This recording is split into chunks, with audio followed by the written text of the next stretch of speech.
members of the National Assembly, honorable cabinet ministers, members of the diplomatic and consular corps, permanent secretaries and heads of institutions, staff of the Ministry of Finance and Economic Affairs, senior government officials here in present, service chiefs, religious leaders, members of the press, all other invited guests, and the general public, good morning to you all and welcome to the National Assembly. Honorable members, in accordance with Section 1521 of the 1997 Constitution and Orders 86-1 of the Standing Orders, the Honorable Minister for Finance and Economic Affairs tabled the estimates of revenue and expenditure of the Gambia for the fiscal year 2023. That is 1st January to 31st December 2023, both days inclusive, on Monday, 14th November 2022. Accordingly, and pursuant to Section 152(1)(a) of the 1997 Constitution and Order 86-2 of the Standing Orders, the National Assembly considered and approved the said 2023 estimates with amendments on Saturday, 26 November 2022.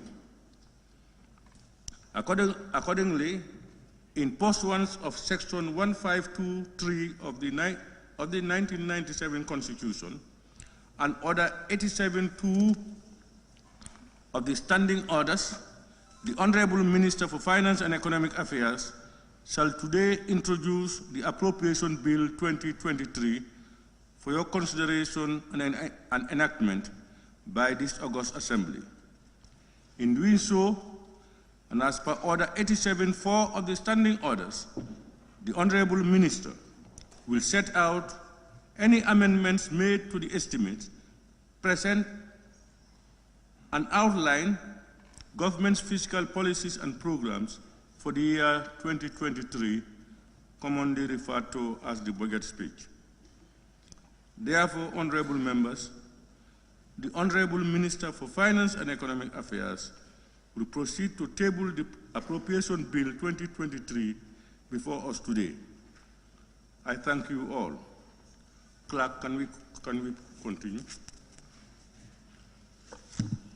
Bill, Appropriation Bill 2023, first reading by the Honorable Minister for Finance and Economic Affairs. Honorable members, I now invite the Honorable Minister for Finance and Economic Affairs to table the bill.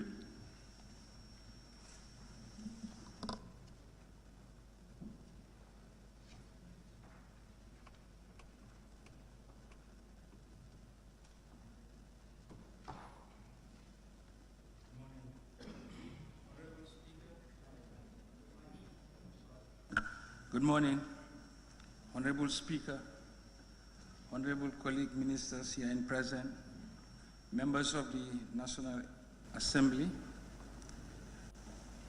members of the Diplomatic Corps, press, distinguished ladies and gentlemen. I beg to move that the bill entitled An Act to Provide for the Services of the Government of the Gambia for the period 1st January 2023 to 31st December 2023, both days inclusive, be read a second time. Introduction. The Gambian economy is set out on a path to recovery despite the great uncertainty about the post-pandemic economic landscape, with significant improvements, especially in the services and industry sector. In 2021, the medium-term growth prospects were high, premised on a global vaccine rollout, development partner support for the Gambia vaccine program, and better than expected resilience of some economic sectors. However, this situation was short-lived because the beginning of 2022 came with the emergence of the Russia-Ukraine war, lowering growth expectations, and putting major setbacks in the recovery path. Initially optimistic growth prospects were dampened as the conflict severely affected global supply chains and commodity prices. These placed major obstacles in the growth trajectory of not only the domestic economy, but economies across the globe, bringing about downward revision to growth projections. The war has been a major blow to the global economy, with economies across the world registering higher inflation and slower growth in 2022. With Russia and Ukraine being major commodity producers, the supply chain disruptions triggered by closure of major seaports in the region increased prices significantly, eroded real incomes, and consequently affected demand. The ripple effects of these manifested in the domestic economy, pushing inflation to double digits for the first 9 months of 2022, a level that the Gambia has not experienced in the last 20 years. As we face these unprecedented times and global challenges with effects being felt in households across the country, the government has intervened through various channels, using both fiscal and monetary policy tools. With that said, it is imperative to note that it has been a challenging task striking a balance between fighting the negative impact of the crisis, especially on the population, and keeping the economy on a sustained growth path. Similar to the basic commodities, the global oil price hikes translated to unbearable domestic fuel price hikes, which triggered the need for government to provide subsidies to the tune of $1.3 billion in the first 3 quarters of 2022 to ease the effects of underpopulation. While this gave much needed assistance to the Gambian population, it also meant over $1 billion of foregone revenue for the government, which is unsustainable. As fuel prices have recently taken a downward turn, government moved towards a gradual adjustment of the domestic retail prices to recover losses in oil revenue. In addition to fuel price subsidies, government made other fiscal interventions, including the continued discount of 20% of the CIF value of basic commodities, fertilizer, 30% increase in the salaries of the civil service, and a revision of the 2022 budget featuring a series of expenditure cuts and revenue measures to create the fiscal space needed to accommodate these interventions and remain resilient against the shocks. To curb inflation, government took, through the central bank, a tightening of monetary policy stance by increasing the monetary policy rate by 2 percentage points during the course of the year. This was done with a careful consideration of the potential impact on growth as the economy tries to recover. Government also made foreign currency intervention to the tune of $87 million to support the availability of essential commodities and essential services. In the coming year and over the medium term, prudent policy response to realign with emerging socio-economic priorities will be crucial to remain resilient against the shocks and get back on a path to recovery. This includes reforms in key sectors which continue to be critical to support the systems to sustain recovery and growth in the medium term. Macroeconomic overview and developments in the global economy. As per the October World Economic Outlook, the global economy continued to face steep challenges shaped by the lingering effects of 3 powerful forces: Russia-Ukraine war, a cost of living crisis caused by persistent and broadening inflationary pressures, and the ongoing impact of the pandemic-related lockdowns and supply chain disruptions, especially in China. Global growth is forecast to slow from 6% in 2021 to 3.2% in 2022, and 2.7% in 2023. This is the weakest growth outlook since 2001, except for the global financial crisis period, and caused the acute phase of the COVID-19 pandemic, and reflects significant slowdowns for the largest economies. About a third of the world economy faces 2 consecutive quarters of negative growth, which is recession. More than a third of the global economy will contract this year or next, while 3 largest economies, respectively United States, European Union, and China, will continue to stall. In short, the worst is yet to come. For many people in 2023 will feel like a recession. The Russia-Ukraine war has led to a severe energy crisis in Europe that is sharply increasing the cost of living and hampering economic activities. Gas prices in Europe have increased more than 4-fold since 2021, with Russia cutting deliveries to less than 20% of their 2021 levels, raising the prospect of energy shortages over the next winter and beyond.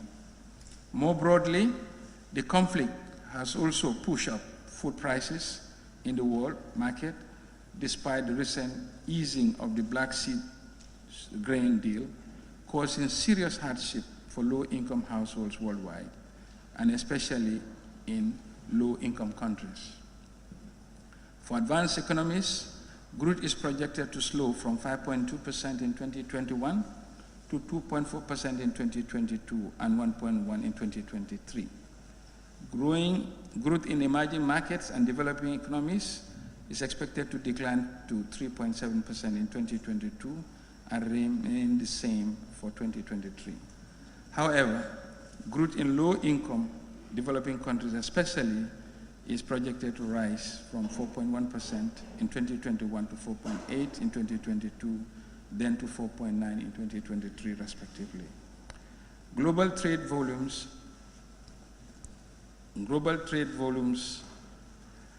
have been estimated to decline from 10% in 2021 to 4.3% in 2022, which is projected to further decline to 2.5% in 2023.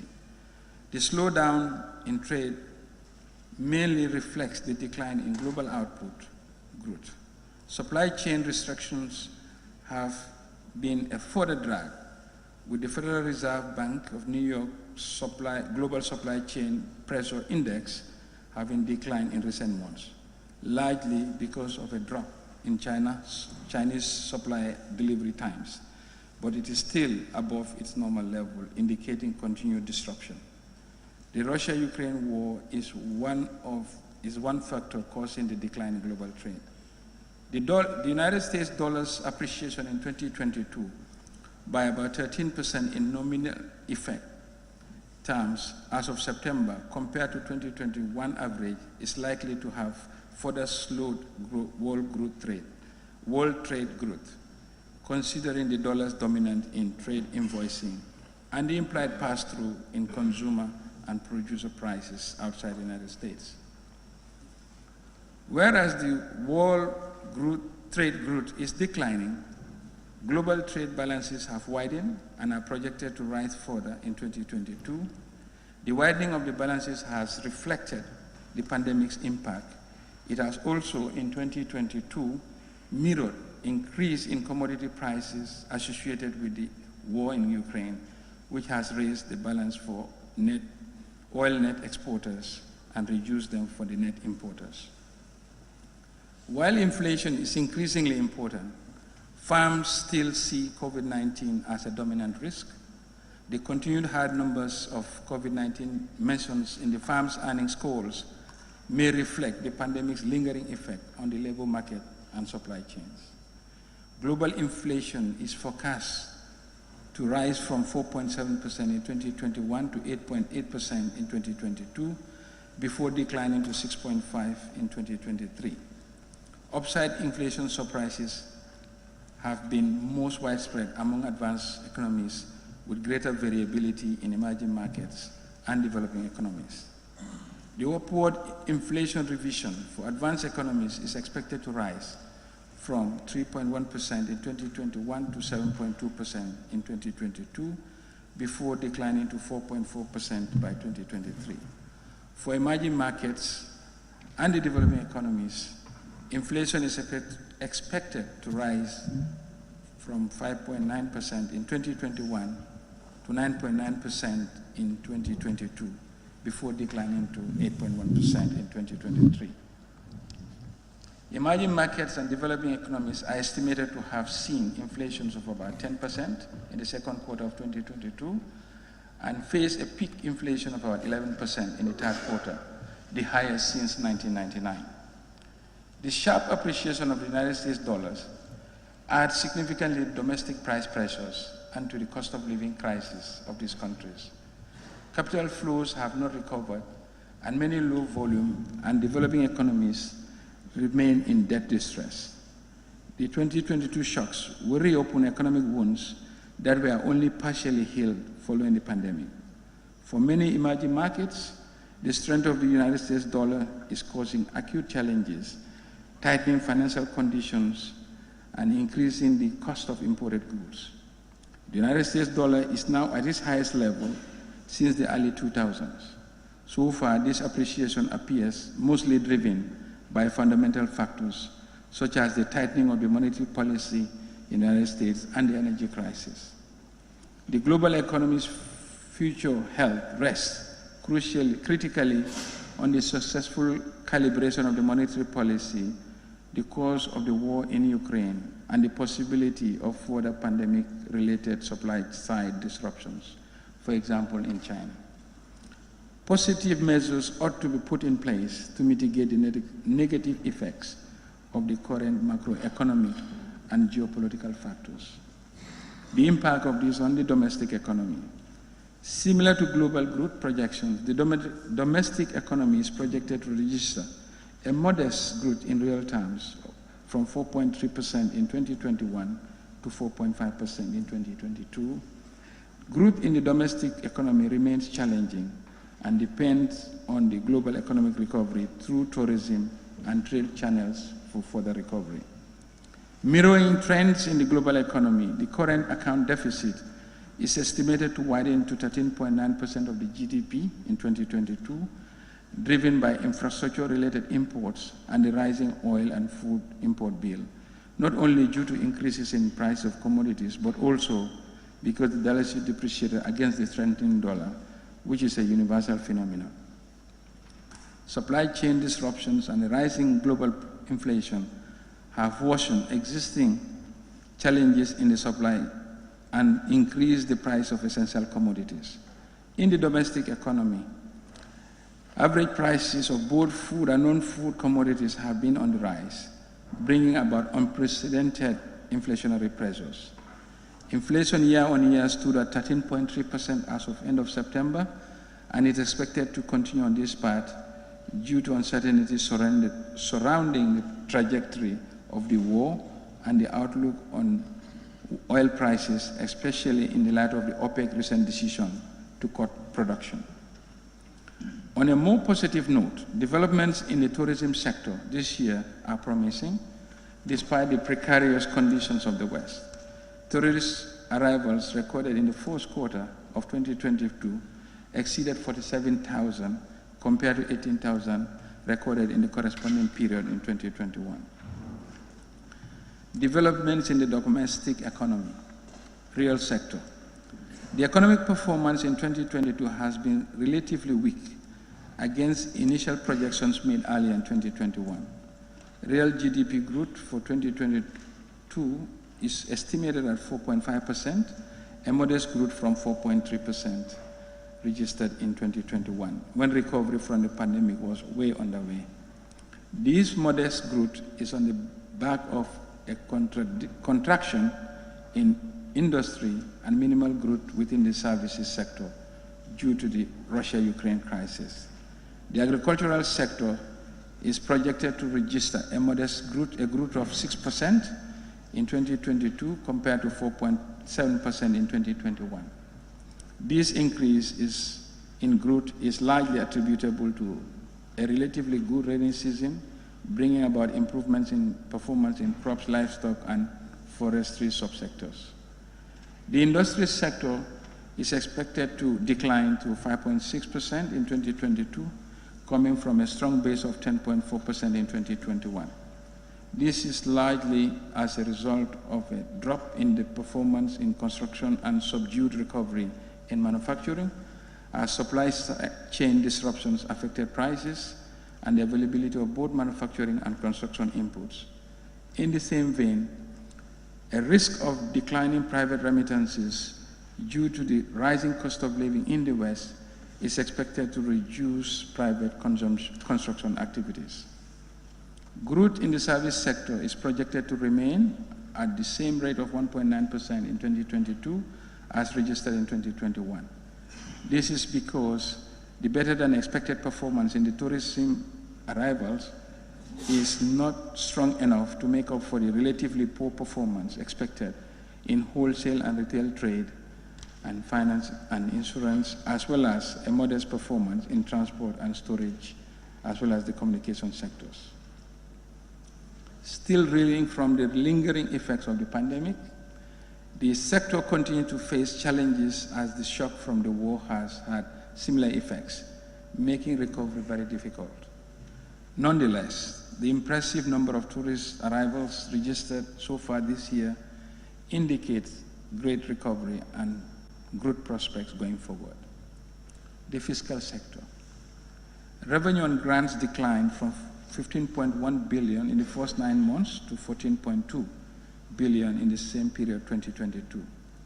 The decline between the two periods is mostly attributed to a decline in the domestic revenue by 13%, specifically in taxes on international trade.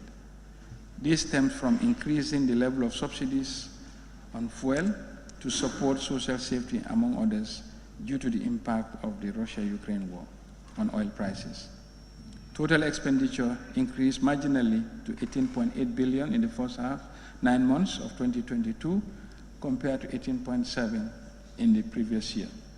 This was due to an increase in the current expenditure by 8% from 11.6 billion to 12.6 billion.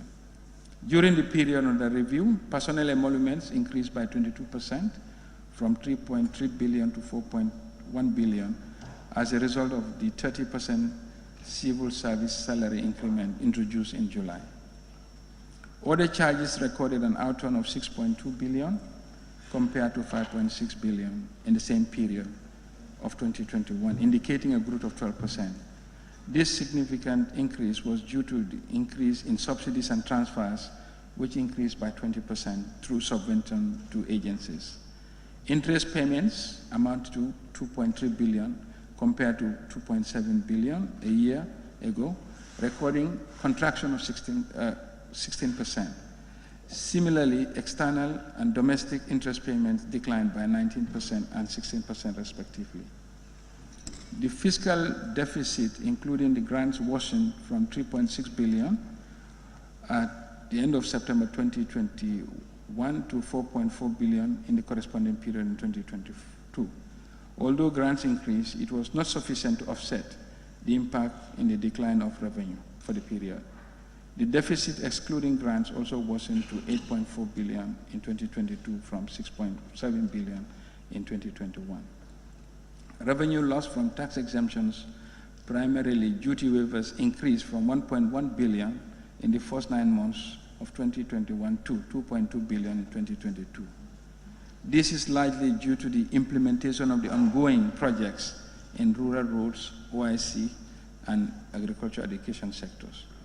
The public debt stock amount to 90.7 billion at the end of September, compared to 83.8 billion of the same period.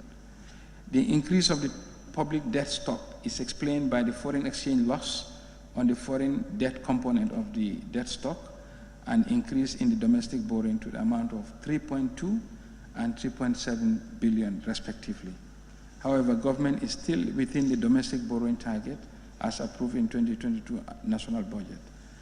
Of the total debt stock in 2022, the domestic debt constitutes 35.9 billion, while the external debt stock constitutes 51 billion. Monetary policy, monetary sector.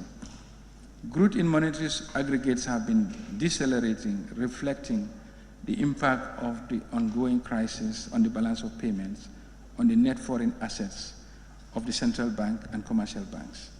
Money supply grew slow from 23.7% in June 2021 to 9.9% as at the end of September 2022, owing to a contraction in the net foreign assets of both the central bank and commercial banks. At end September 2022, total money supply stock amount to 64 billion. The net domestic assets of the banking system remain the main source of liquidity that continue to drive the growth of the money supply. Growth in the net domestic asset, the main source of liquidity, remained robust, increasing by 30.8% at the end of September 2022. The increase in the net domestic asset was supported by increased borrowing by government and private sector. Annual reserve money growth contracted to 6% at the end of September from 24% recorded in 2021. The contraction in reserve money reflected the contraction in the reserve of commercial banks by 16%, in contrast to a marginal increase in currency in circulation. External sector. Preliminary balance of payment estimates show that the current account balance widened to a deficit of $25.6 million in the first half of 2022 from a deficit of $8.3 million in the corresponding year period of 2021. The goods account balance recorded a deficit of $292 million in the first half of 2022 from a deficit of $31.3 million in the corresponding period of 2021.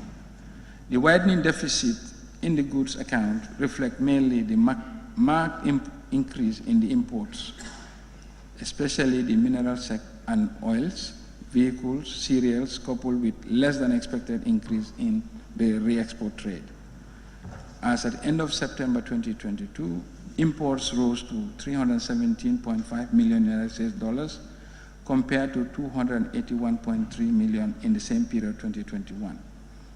Driven by the increase in global commodity prices, exports increased to $25.5 million in the first half of 2022 from 20.6 in the corresponding period of 2021.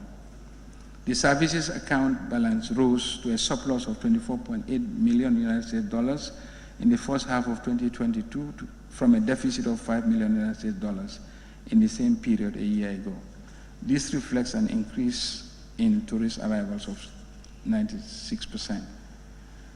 The resumption of transfers through unofficial channels following the reopening of the international travel is putting a damper on the inflows recorded in the official statistics. As a result, current transfers declined to a net of $259.7 million in the first half of 2022 from a net inflow of $284.3 million in the same period of 2021, representing a decline of 8.7%. Some capital transfers, mainly project grants, the general special drawing rights allocation from the IMF helped mitigate the impact of the deterioration in the current account and enabled the central bank to maintain a comfortable level of external reserve buffer. In addition, there was a net inflow in the financial account during the year, dominated by foreign direct investment and other investments.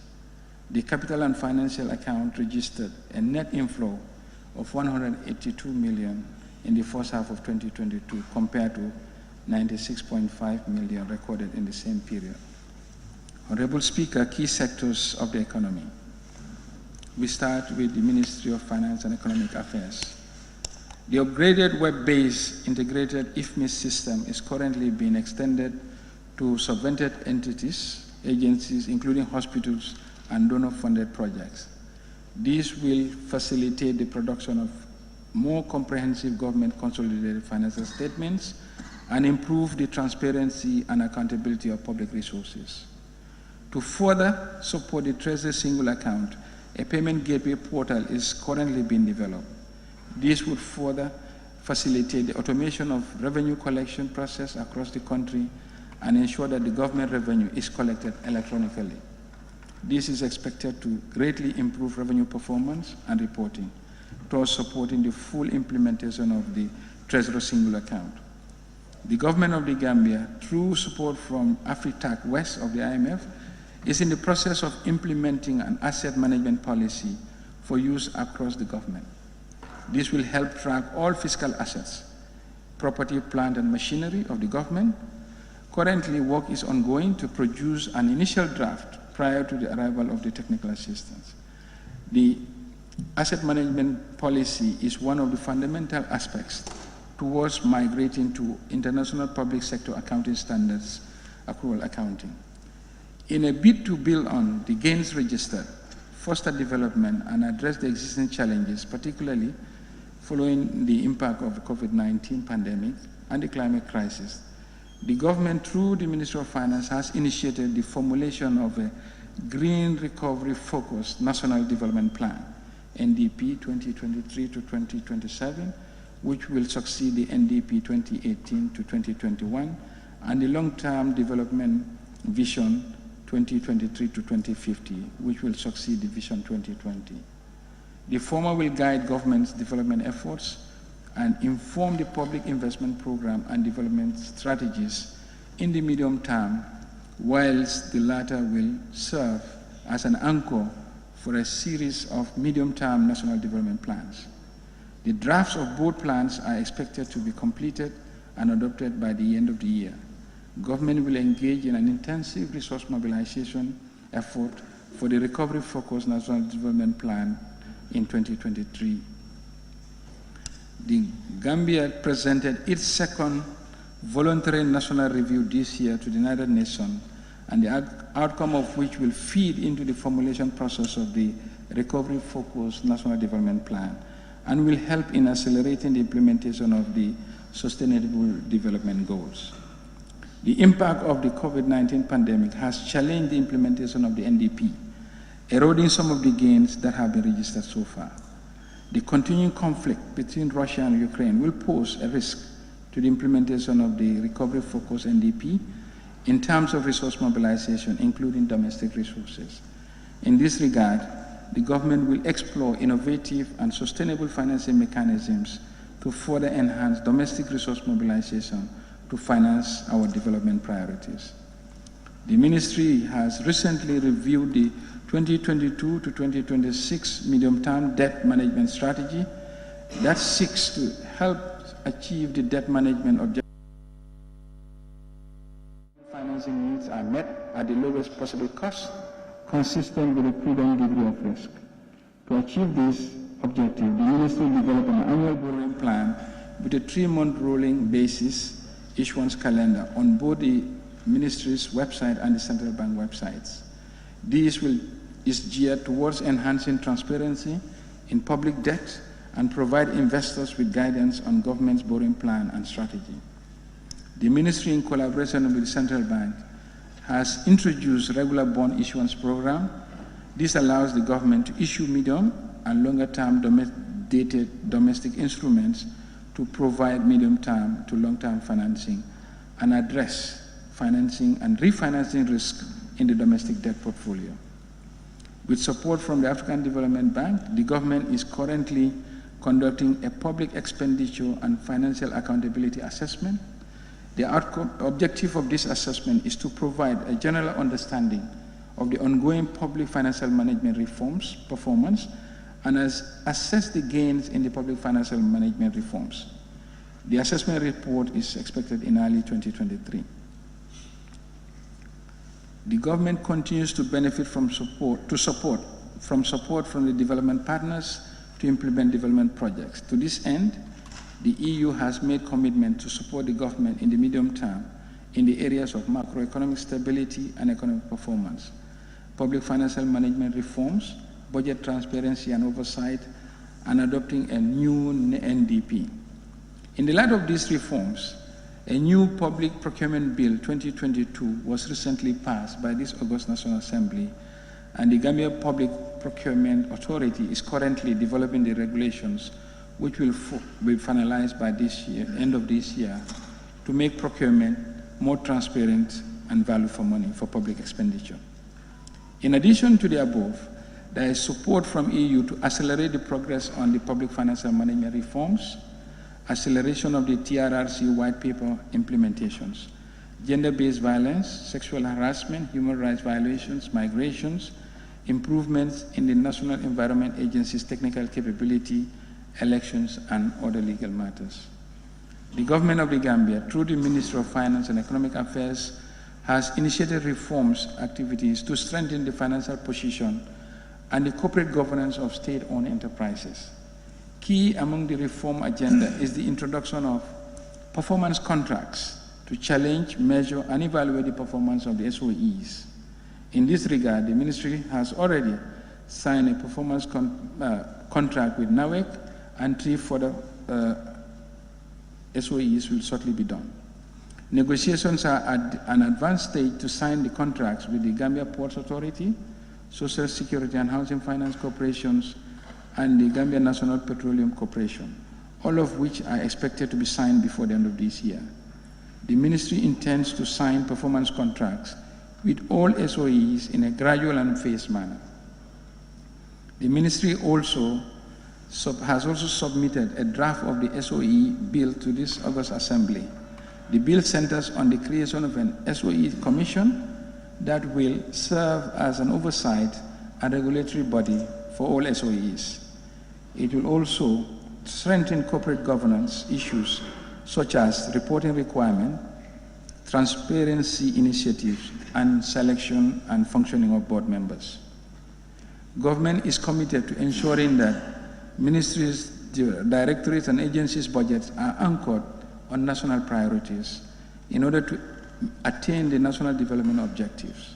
The ministry seeks to consolidate and strengthen program-based budgeting throughout 2023 and subsequent years by improving and expanding on what is already in place. A revitalized program-based budgeting system will underpin the new NDP plan as it emerges in 2023, providing the planning framework and a practical accountability framework for achievement of the most important national priorities. In addition, as part of the efforts to improve stakeholder engagements and ensure that the budget process is participatory, the Budget Directorate organized a constructive dialogue with the civil society organizations to give citizens a say in how the public funds are spent. Engagements are also held with the private sector aimed at improving private and public sector planning and policies to stimulate inclusive growth and development. No wonder we have seen active engagement in the budget process this year, and it's much welcome.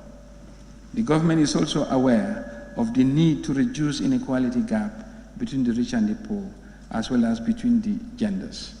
Hence, with the technical support from the IMF, the ministry is running a pilot on gender-based budgeting. This has been rolled out to 3 ministries and should be rolled out to all MDAs by 2025. This will also entail the development of a work plan and the preparation of a draft template for gender-based budgeting results framework.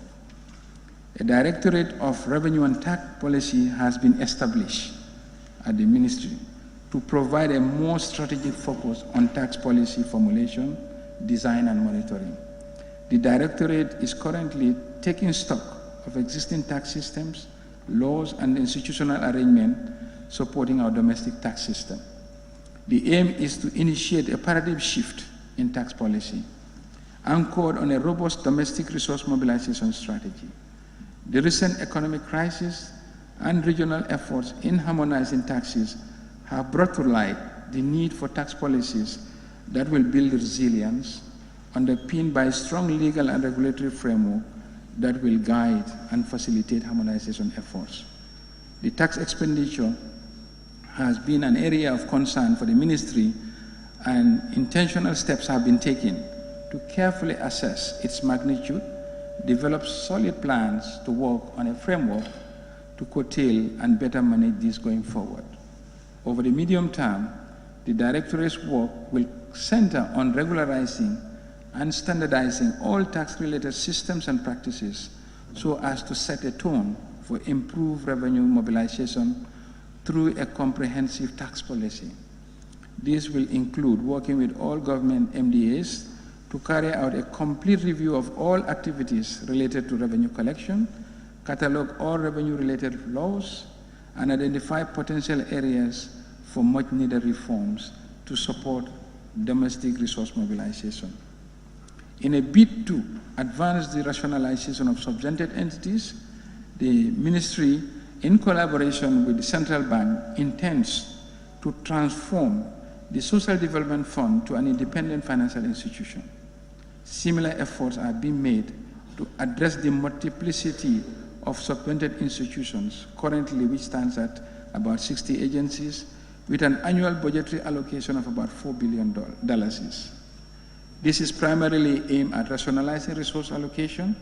A review of subvented entities will be conducted in collaboration with government stakeholders and development partners in the next year. With a review to public investment management, the Gambia Strategic Review Board was created to enhance efficiency of public investment. The board is responsible for the appraisal and endorsement of all programs and projects to ensure their compliance and alignment to the national development priorities and strategies. During this year, the board has successfully reviewed the mainstreaming of TVET in the primary, secondary, and open school education to improve the perspectives of youths within and outside the main education system to access labor market and/or benefits, become self-employed.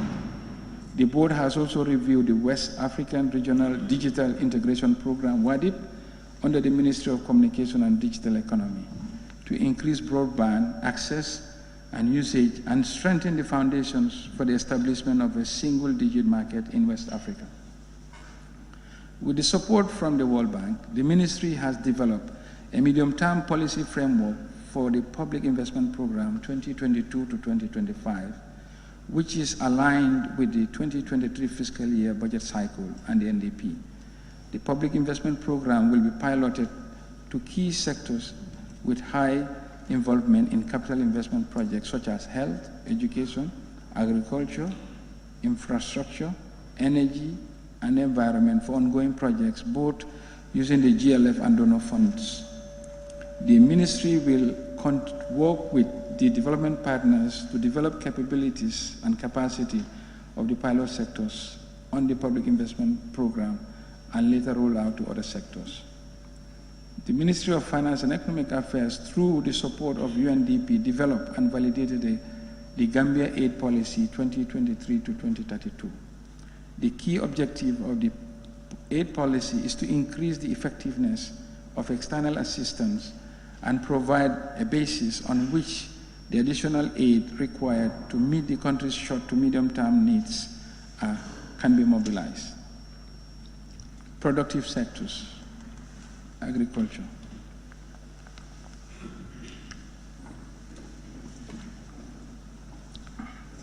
The agricultural sector has registered significant growth during the last season due to good rainfall and tremendous support by the government and development partners. The production of major agricultural commodities has increased, and as a result, the per capita availability of imported food items has increased despite the increase in population. There is overwhelming evidence that the output of agricultural research continue to benefit our farming population and the entire population of our country. In view of this, agriculture is being accorded top priority in the country. The government plans to take up scientific and technological interventions for higher agricultural growth, especially towards climate resilience, as climate change continues to pose unprecedented challenges to the farming community. The Ministry of Agriculture is implementing a total of 8 active agricultural projects with a total portfolio of $294 million geared towards the development transformation and modernization of the agricultural sector, with focus on key value chains, namely rice, maize, horticulture, to enhance the thematic areas which are well aligned with the ongoing NDP. A number of projects are being implemented through the ministries, departments, and agencies to enhance climate resilience, youth capacity and employment, income and food security, and the development and promotion of pro-poor technologies, among others. While the public sector remains the primary source of finance for the agricultural sector in the last 5 years, government intends to change these dynamics in the next 5 years. To that effect, the government shall create a risk-sharing mechanism with a view to de-risk the agricultural sector in terms of financial services from financial institutions. The government will create a fund that will avail up to 70% guarantee to the financial institutions for credit financing of agricultural investment by either individuals or small and medium-sized enterprises. This, we hope, will induce the needed capital to transform and modernize agriculture for the benefit of every Gambian. Fisheries and water resources. The fisheries sector remains high on the government development agenda as having enormous potential to contribute to the national socio-economic development. The ministry continues to make interventions with the objective of increasing fish production, eliminating or reducing post-harvest losses, and increasing the fish availability to the interior of the country, especially to increase the protein intake of the rural communities. The fisheries sector is faced with a myriad of challenges, including climate change, the impact of COVID-19, and Russia-Ukraine conflict. The latter has destabilized trade routes and created a rise in oil prices, which is the major input for both artisanal and industrial fishing vessels. The soaring price of oil have had serious negative impact on the entire fisheries value chain, such as an increase in the cost of pre-harvest fishing inputs, and a rise in unemployment and a fall in the foreign exchange earnings. The sector also continues to suffer from growing, irregular, unreported, and unregulated fishing from both the artisanal and industrial fishing, coupled with increased pressures on marine resources due to overexploitation and population growth factors. With these challenges in mind, the government will continue to make significant interventions to improve conditions in the industry. In the area of artisanal fisheries, government is providing fisheries infrastructural facilities, fishing-related equipment, and a means for fish distribution and marketing within the country in collaboration with development partners. Through different partnerships, improved fish smoking facilities, such as the FAO Charoy technology, have been provided in major fish landing sites. The provision of the FAO Charoy fishing technology smoking facility will contribute to the processing of high-quality standard smoked fish products. It will improve the health of women, fish smokers, as exposure to smoke is virtually non-existent. The technology is efficient as it uses less fuel and wood compared to the traditional methods of fish smoking. Through the Climate Smart Rural Water Supply and Sanitation Development Project, with funding from the African Development Bank, the Water Resources Department has now constructed 108 solar-powered pipe water supply systems out of a targeted 144. This is aimed at providing safe and quality drinking water to 400,000 rural settlers. Additional dredging will continue once the rainy season ends, which is now. Additionally, Water Resources Department, through support from the Japanese government, has constructed 27 solar-powered pipe water supply systems to benefit people in rural communities. The government of the Gambia has invested $10 million on the drilling and rehabilitation of boreholes in the Central and Upper River regions. This, upon completion of the program, we expect 17 communities to benefit and have access to safe and quality drinking water. The Fisheries Department, through funding from the Green Climate Fund, will embark on a $25 million project to enhance climate resilience of the vulnerable fishing communities. This project will also intervene to rehabilitate existing fisheries jetties in Banjul and ensure licensed industrial vessels comply with landing requirements in the Gambia, as well as increase employment, availability of fish for domestic consumption, and ultimately reduce malnutrition and poverty. Communications and digital economy. The decisions to decouple the former Ministry of Information and Communication into two separate ministries in May 2022 reaffirmed government's commitment to the realization of the objective of its digital transformation agenda. The unfortunate internet shutdowns experienced on 4 occasions this year reinforced the urgent need for government to establish a secondary landing station to provide adequate redundancy in the first mile and also support requisite capacity needs to accelerate the digital transformation process. The ministry upgraded and expanded its LTE network that provides broadband services, connectivity to senior government officials and MDAs. Some MDAs entirely depend on this government LTE network infrastructure as the main source of internet connectivity to support their day-to-day operations and service delivery. Cyber threats are a major challenge to the digitalization process, and the government therefore prioritizes the strengthening of the national cybersecurity capabilities and capacities. These efforts are anchored on the pillars of the National Cybersecurity Policy Strategy 2022 to 2026. The ministry is currently rolling out third phase of the digital addressing initiative in the West Coast region, which is expected to significantly boost revenue generation for the central and local governments in the region.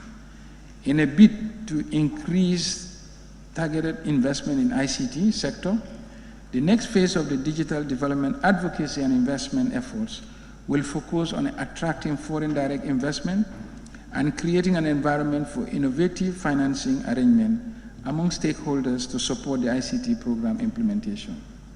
The ministry is set to implement the recommendation from the Digital Literacy Feasibility Study conducted in 2021 with support from the AFDB. This includes the implementation of an aggressive campaign to encourage girls to take up ICT as career path. In an effort to increase access to broadband and digital services in West Africa region, the project development objective of WADIP aims to provide technical and financial support to digital markets. To spur research and development in ICT sector, the ministry is on a roadmap to establish technology hubs in the Greater Banjul area and across all regions. The objectives of the initiative include fostering innovation, create employment and employability, and provide transformative ICT-driven solutions across the sector. Tourism and culture. The emergence of the global pandemic and the recent Russia-Ukraine conflict has negatively impacted tourism and dampened previously optimistic prospects as the economy started to recover from COVID-19 pandemic. Despite these shocks and challenges, tourism remains resilient and poised to rebound in the short term, with the right recovery strategies being put in place by the Ministry of Tourism and Culture in partnership with tourism stakeholders and development partners. As such, well-thought-out policy reforms have been rolled out, culminating in the formulation of the new tourism policy and strategy called the National Tourism Policy and Strategy 2022 to 2031. The policy aims to transform the Gambia's tourism sector by fostering public-private partnerships, institutional and human resources strengthening, product development and regeneration, effective destination marketing and source market diversification, domestic tourism, as well as developing a community-based tourism and ecotourism, intensifying e-marketing and digitization, and addressing climate and environmental issues.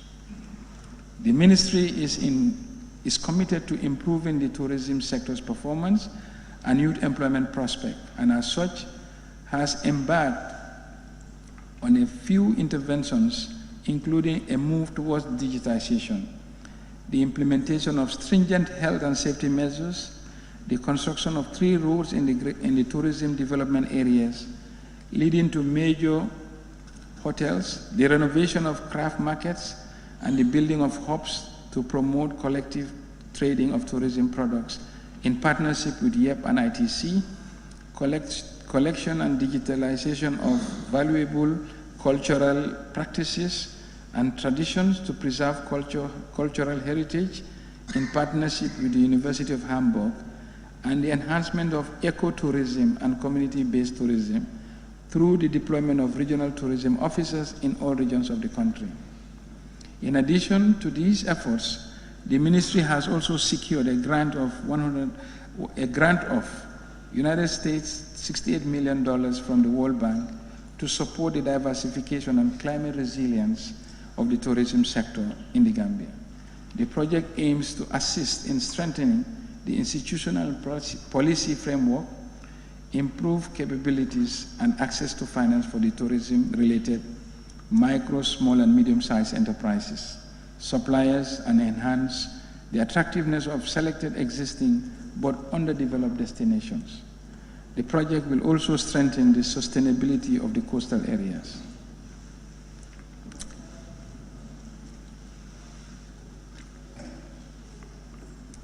Trade, Industry, Regional Integration and Employment Ministry. Through the Ministry of Trade, the government is strengthening its collaboration with trading partners to support trade integration and employment. As part of these efforts, Motai has signed a new country UNIDO program 2022 to 2027 to support private sector development in key strategic sectors as part of the post-COVID-19 recovery programs. In addition, the ministry is also working with ECOWAS under the ECOWAS Academic Mobility Scheme to promote development of practical skills of youths to enhance their employability. At the continental level, the government continues to be fully committed to the African Continental Free Trade Area, and the government has strengthened the Gambia's preparedness for the AFCFTA.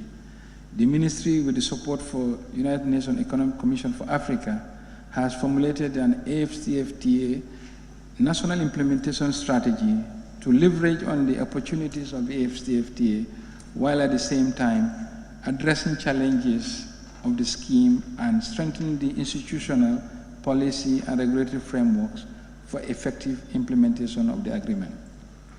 To enhance resilience of the business in the post-COVID world, the ministry has conducted a new national e-commerce assessment in collaboration with the Ministry of Communication and Digital Economy, with the aim of enhancing the MSMEs' access to digital technology to improve their businesses. The findings of this assessment are already incorporated in the new recovery-focused National Development Plan. The ministry, through its projects, provided technical and financial support to MSMEs to enhance their recovery process. As part of the She Trade community, the government continues to support women-owned businesses. This year, the hub has registered an additional 45 women-owned businesses, making a total of 138 She Trades companies that the ministry is working with, providing the relevant skills and support to improve their production capabilities. On competition matters, the competition is a key driver of growth, and having an effective competition regime is one of the pillars of a vibrant market economy. As part of its mandate, the Gambia Competition and Consumer Protection Commission conducted a series of market studies and investigations in various sectors such as airlines, real estate, pharmaceuticals, essential commodities, groundnut, and cement, and issued policy advice in relation to the findings in each of these sectors. Among the priorities of the Commission for 2023 will include the setting up of regional offices and consumer protection tribunals in all administrative regions, conducting investigations into food products that are expired, construction sector, and food that do not meet the required weights and measurements. The authority will also develop a framework that would ensure consumers in the digital finance market are adequately protected and conduct an assessment on the education sector to make educational products and services more affordable and consumer-oriented. On employment promotion, the ministry has finalized and received cabinet approval and launched the National Employment Policy and Action Plan 2022 to 2026 with the objective of creating 150,000 jobs during the life of the policy. The objective of this policy is to create productive employment in the productive sectors. To further strengthen the labor administration in the country, the ministry, in collaboration with the judiciary, has established industrial tribunals in all regions of the country. To track Gambian labor market and migration trends, the ministry has established the labor market and migration information system, which is to be launched in early 2023. The ministry is developing an enterprise formalization strategy aimed at formalizing informal businesses, broadening the tax base of the economy, and creating decent jobs for the Gambian youths. With regard to the investment promotion and facilitation, the ministry, through GAIPA, has been able to attract $36.9 million through special investment certificates, with the potential to create 1,185 jobs. To facilitate access to finance, the ministry, through GAIPA, has established the Enterprise Development Fund, which will be used to support micro and small and medium-sized enterprises. Another significant achievement by the ministry is the identification of land for the special economic zones for commercial and industrial purposes in 4 different locations in the Lower River region. The construction of a modern agro-pole to provide required facilities for provision of agro-processing and cold storage services is being supported by Enabel at one of the economic zones sites in Genoa in LRR. The construction for this site is a cash for work and has provided useful employment to the Genoa community and is at an advanced stage of completion. As part of government efforts under the EU-funded WAPCOM project to build a new food testing laboratory as a national reference test lab at the Gambia Standards Bureau complex in Abuko, the ministry, with technical support from West African Competitiveness Project, is developing a national laboratory policy. This will provide a more coherent approach to the coordination of laboratory services in the Gambia. In addition, the ministry, in collaboration with UNIDO, is establishing a national food testing laboratory as well as a secondary laboratory for light testing under the WACOM program. During the year, the Weights and Measures Bureau has been able to verify over 2,520 commercial weighing and measuring devices, including 190 petrol stations throughout the country and the axle load weighing system at the Senegambia Bridge.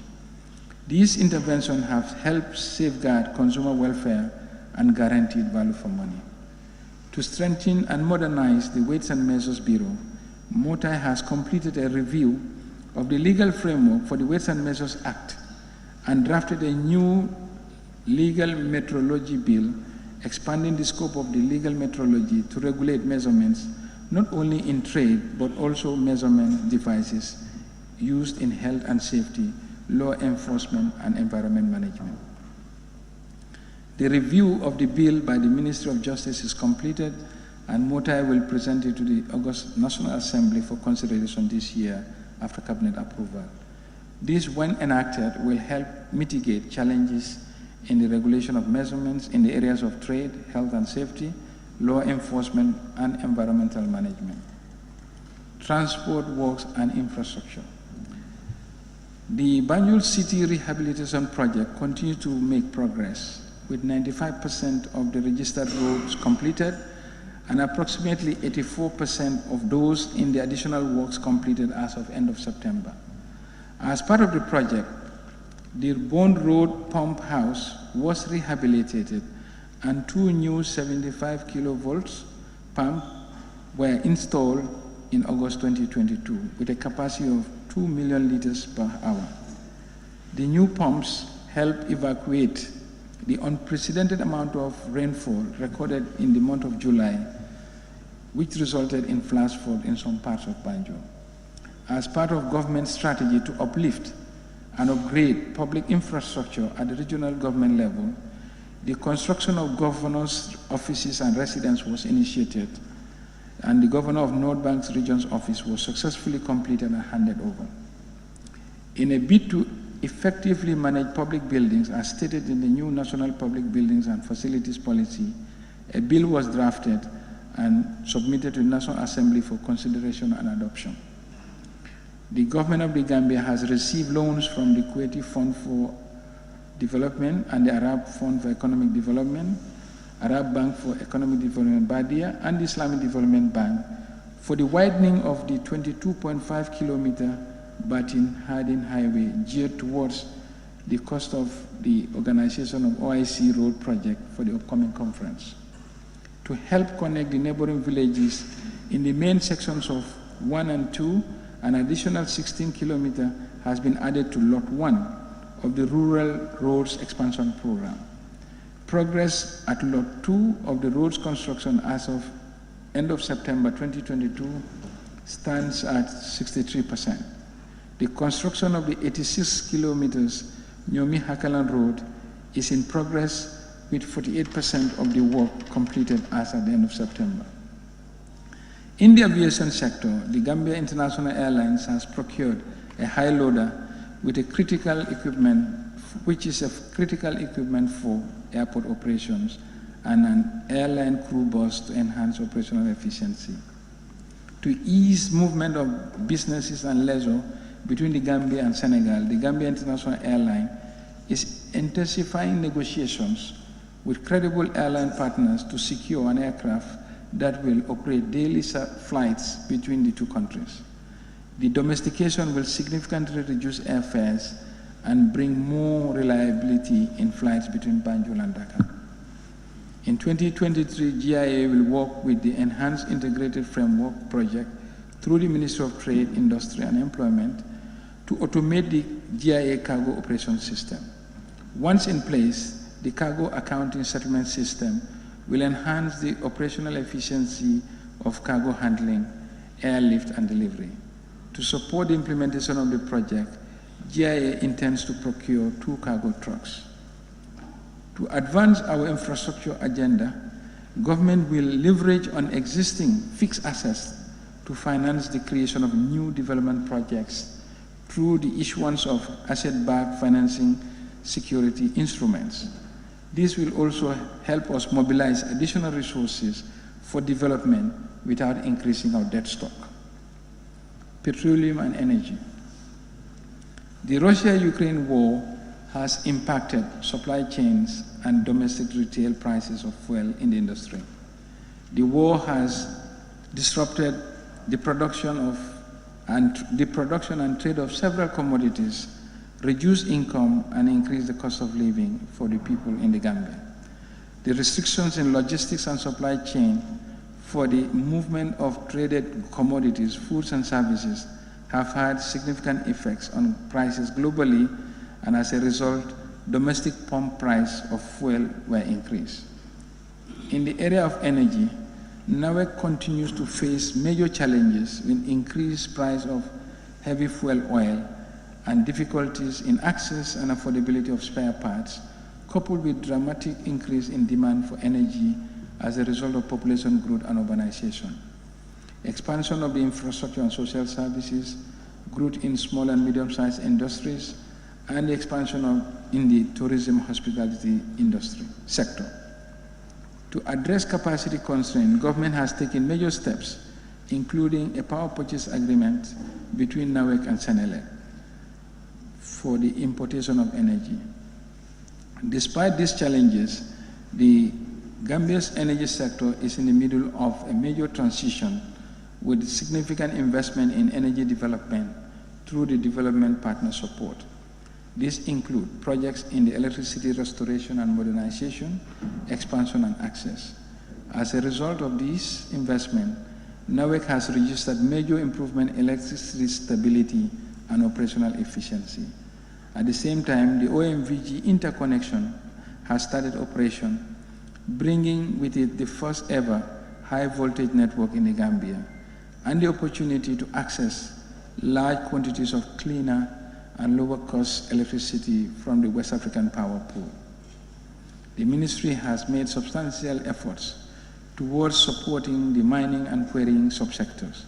The Geology Department is continuing efforts in geological and mineral resource surveys and assessment with a view to identifying potential occurrence of mineral resources with emphasis on construction art materials required by the construction sector, which have been a key driving force behind the rapid infrastructure development in this country.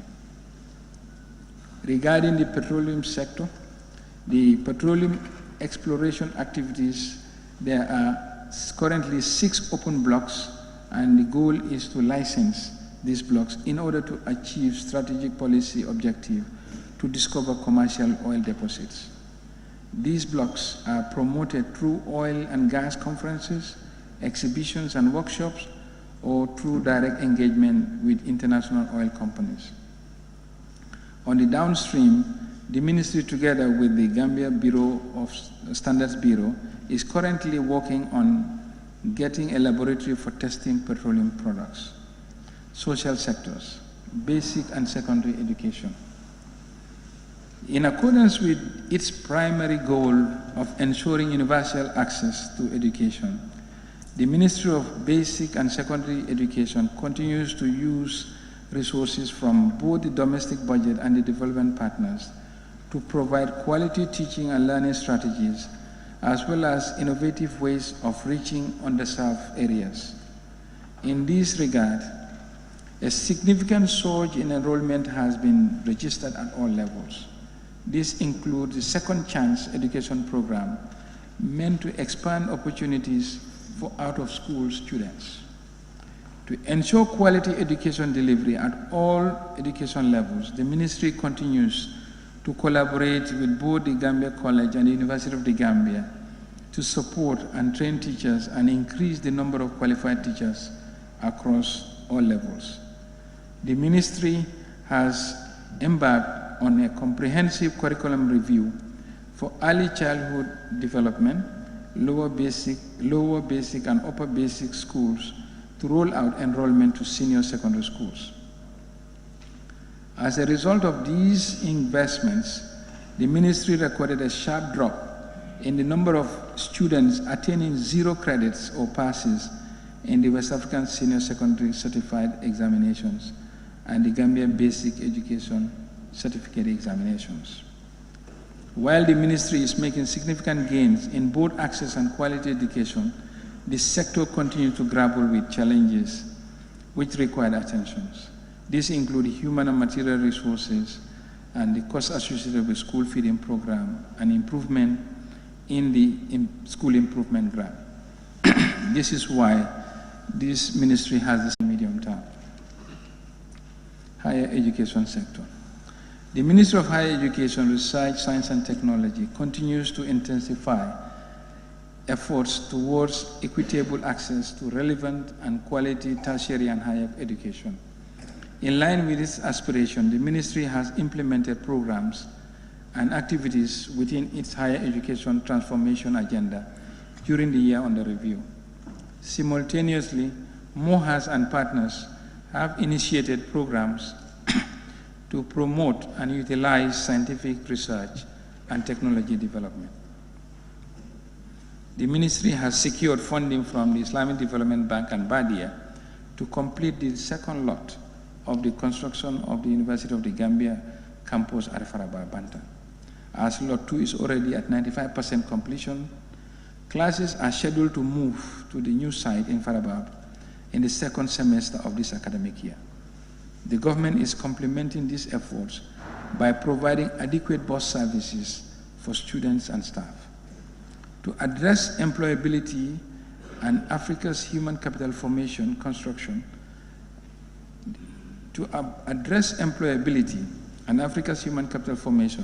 the construction of the University of Applied Science, Engineering and Technology, USET, a World Bank funded project, will soon commence. The ministry has procured modern and laboratory equipment, industry standard computers, and 3D printers to promote efficiency among students. To address youth migration within and outside the borders of the country, rehabilitation works at skill centers across the country are near completion. These skill centers will have accommodation facilities for students and staff and will run courses that are responsive to the needs of the country and the local communities. More sites have been identified, one of which will specifically focus on agribusiness skills. A higher education financing model is being developed, and as part of the strategies identified, the ministry will pilot its first student loan scheme next year. This is one of the surest ways of allowing every brilliant youth to pursue higher education ambition to higher heights. The Gambia College Annex at Basse in the Upper River region is already producing qualified teachers for schools in that part of the country and has almost addressed the posting menace the education sector has faced over the years. To ensure all post-secondary institutions comply with the same standards, eventually addressing the mismatch issues in our education system, the National Accreditation and Quality Assurance Authority has validated the National Qualifications Framework. The ministry will present a draft bill of this framework for ratification shortly. In promoting research and innovation, the ministry has validated the research policy, which will soon be launched. The COVID-19 pandemic has brought to light the need for digitalization, especially in the education sector. The ministry is therefore working on a digitalization strategy and will work closely with the ministry responsible for digital transformation to ensure e-learning as well as digital libraries and e-education management permeate our delivery structures. The health sector. In the wake of the current global crisis that have caused both health and economic havoc around the world, including the Gambia, the government, through the Ministry of Health, continues to commit itself to the provision of quality care services which is accessible, affordable, and responsive to the needs of the population. Over the period under review, the sector successfully expanded and developed good healthcare services through improved infrastructure, personnel, and supplies on a reformed health financing landscape. Additionally, key health indicators have improved, notably maternal and child health, skilled birth attendance, postnatal care, and nutrition.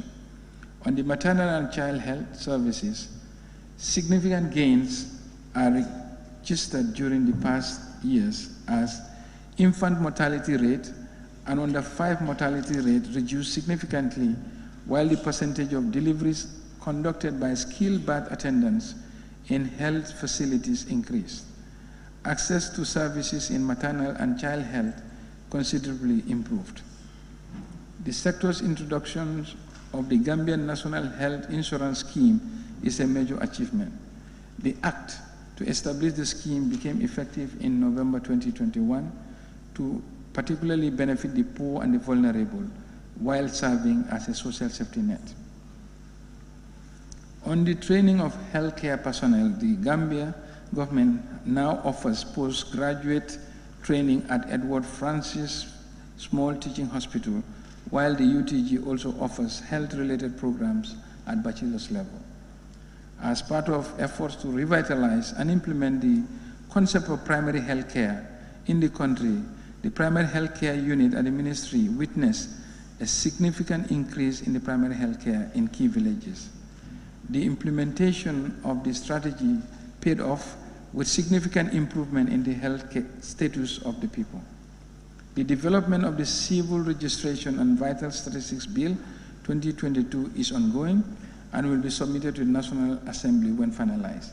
This bill will create universal access to health services. Currently, HIV and AIDS services are provided in almost all the health facilities across the country.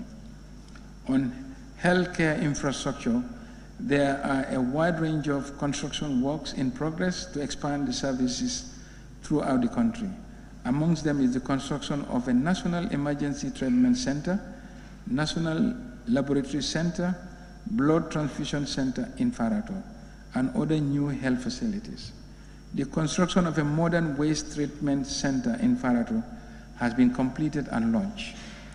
The ministry plans to undertake refurbishment, maintenance, and construction of health facilities in both rural Gambia and urban Gambia as well.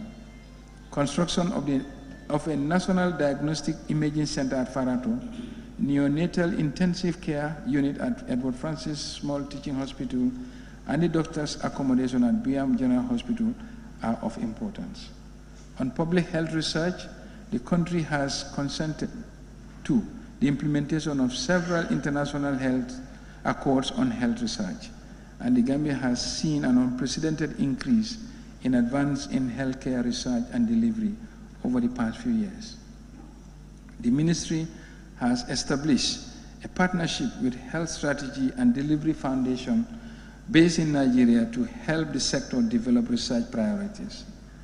As demographic changes and the population becomes better informed with growing expectations, the need to provide quality care that is responsive to the needs of the population becomes a necessity. This has been clearly stated in the National Health Policy, which targets the acceleration of quality health services to achieve universal coverage. Children, Gender and Social Welfare Ministry.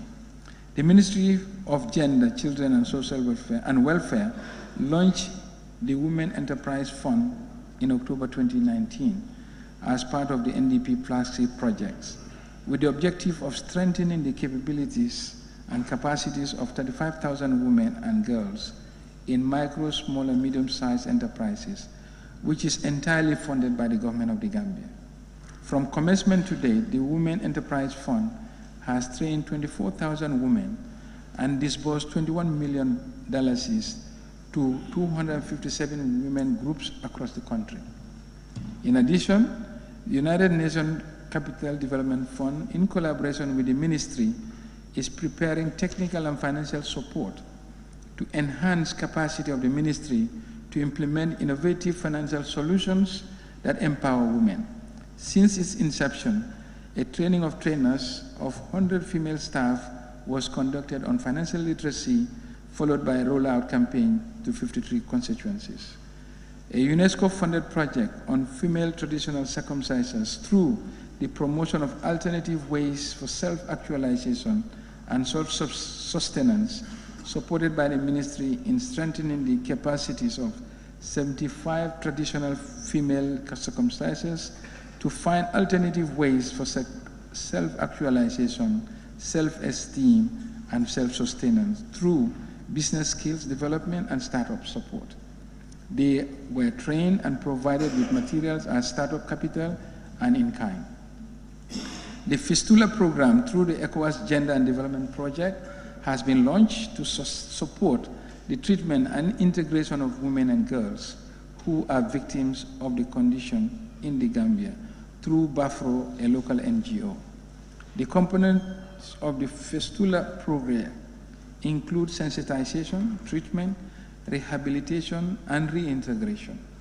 The project has assessed over 100 participants, out of which 85 were repaired, 10 integrated, and 5 underwent repeated surgeries. The ministry has strengthened the National Referral Mechanism for Young Migrants. The National Referral Mechanism is a guide to use to support categories of migrants. The objective of the national referral mechanism is to strengthen the institutional, technical, and operational capacities of government and NGOs, agencies working in identifying, family tracing, return and reintegration assistance to vulnerable migrants.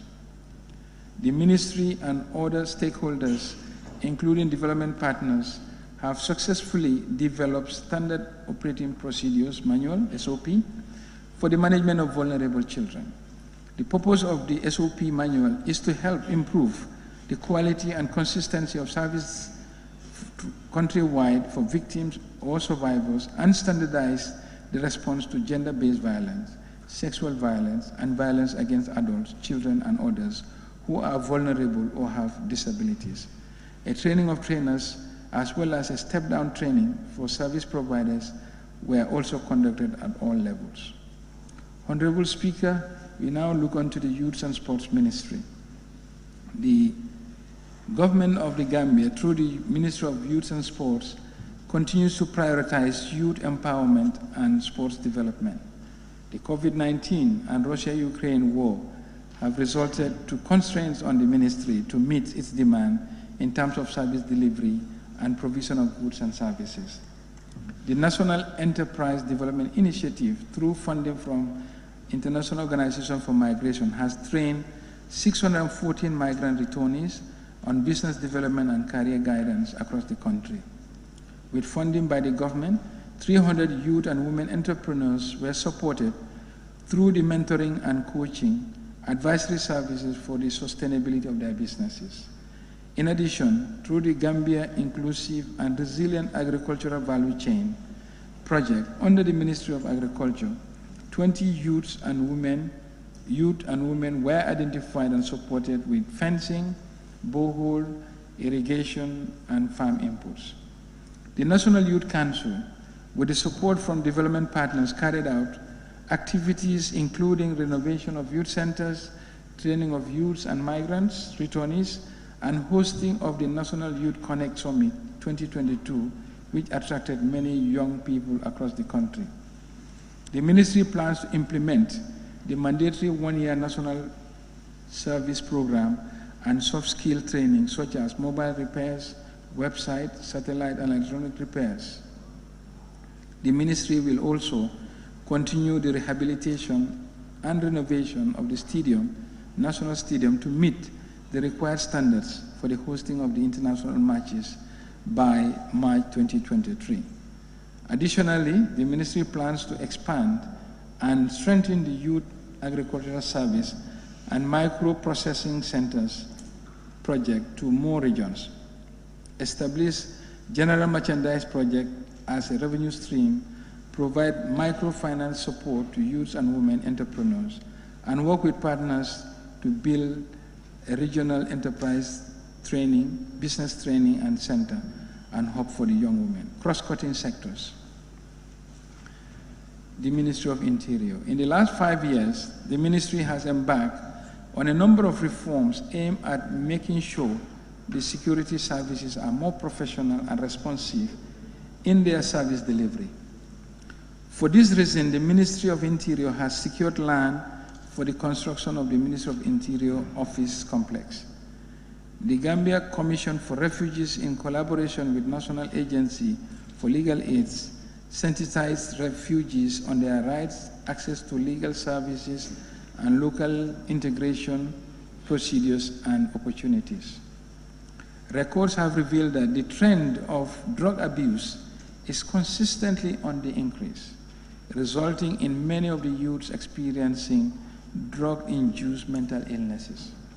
To tackle this, the Drug Law Enforcement Agency intends to implement a rehabilitation program for victims of drug abuse to trigger a national shift from approaching drug abuse as a criminal justice issue to a public health problem.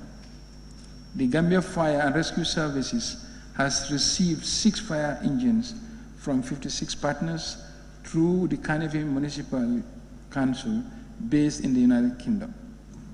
The construction of the Bajakunda Fire and Rescue Service Station has been completed and is fully operational.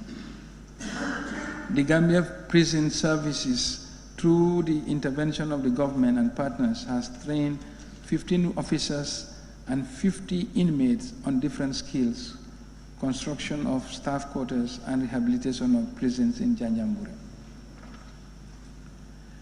The government of the Gambia established the Ministry of Information, following the decision to decouple the Ministry of Information and Communication Infrastructure, primarily to address democratic pluralism and safeguard the fundamental rights and freedoms guaranteed under the 1997 Constitution.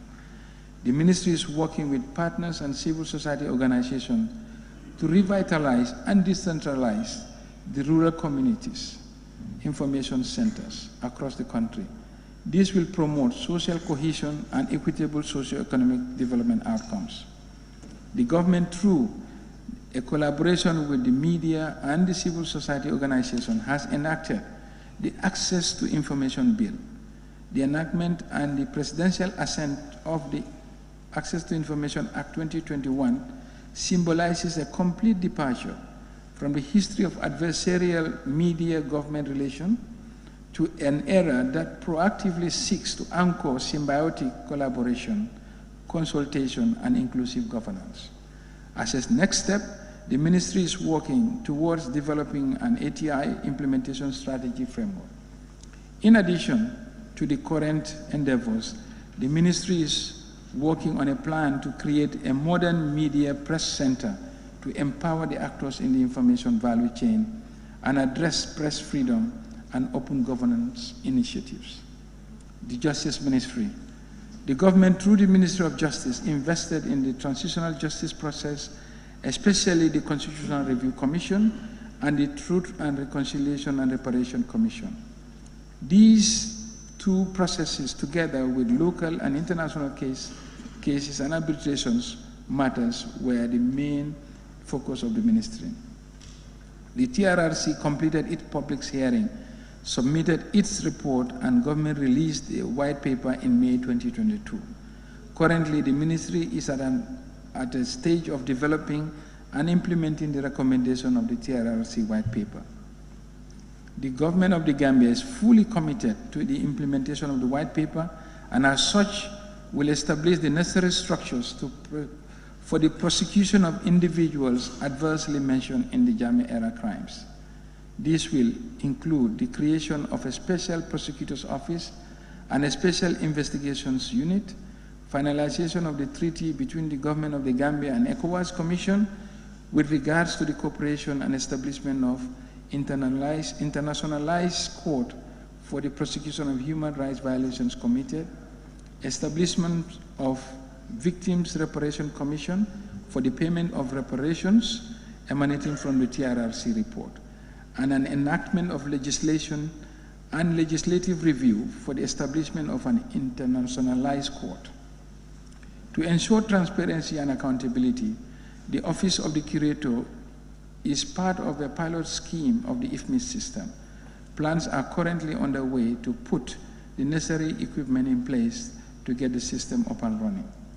The companies register plan to open offices in Basse with a view to decentralized registration of companies and also with a view of easy access.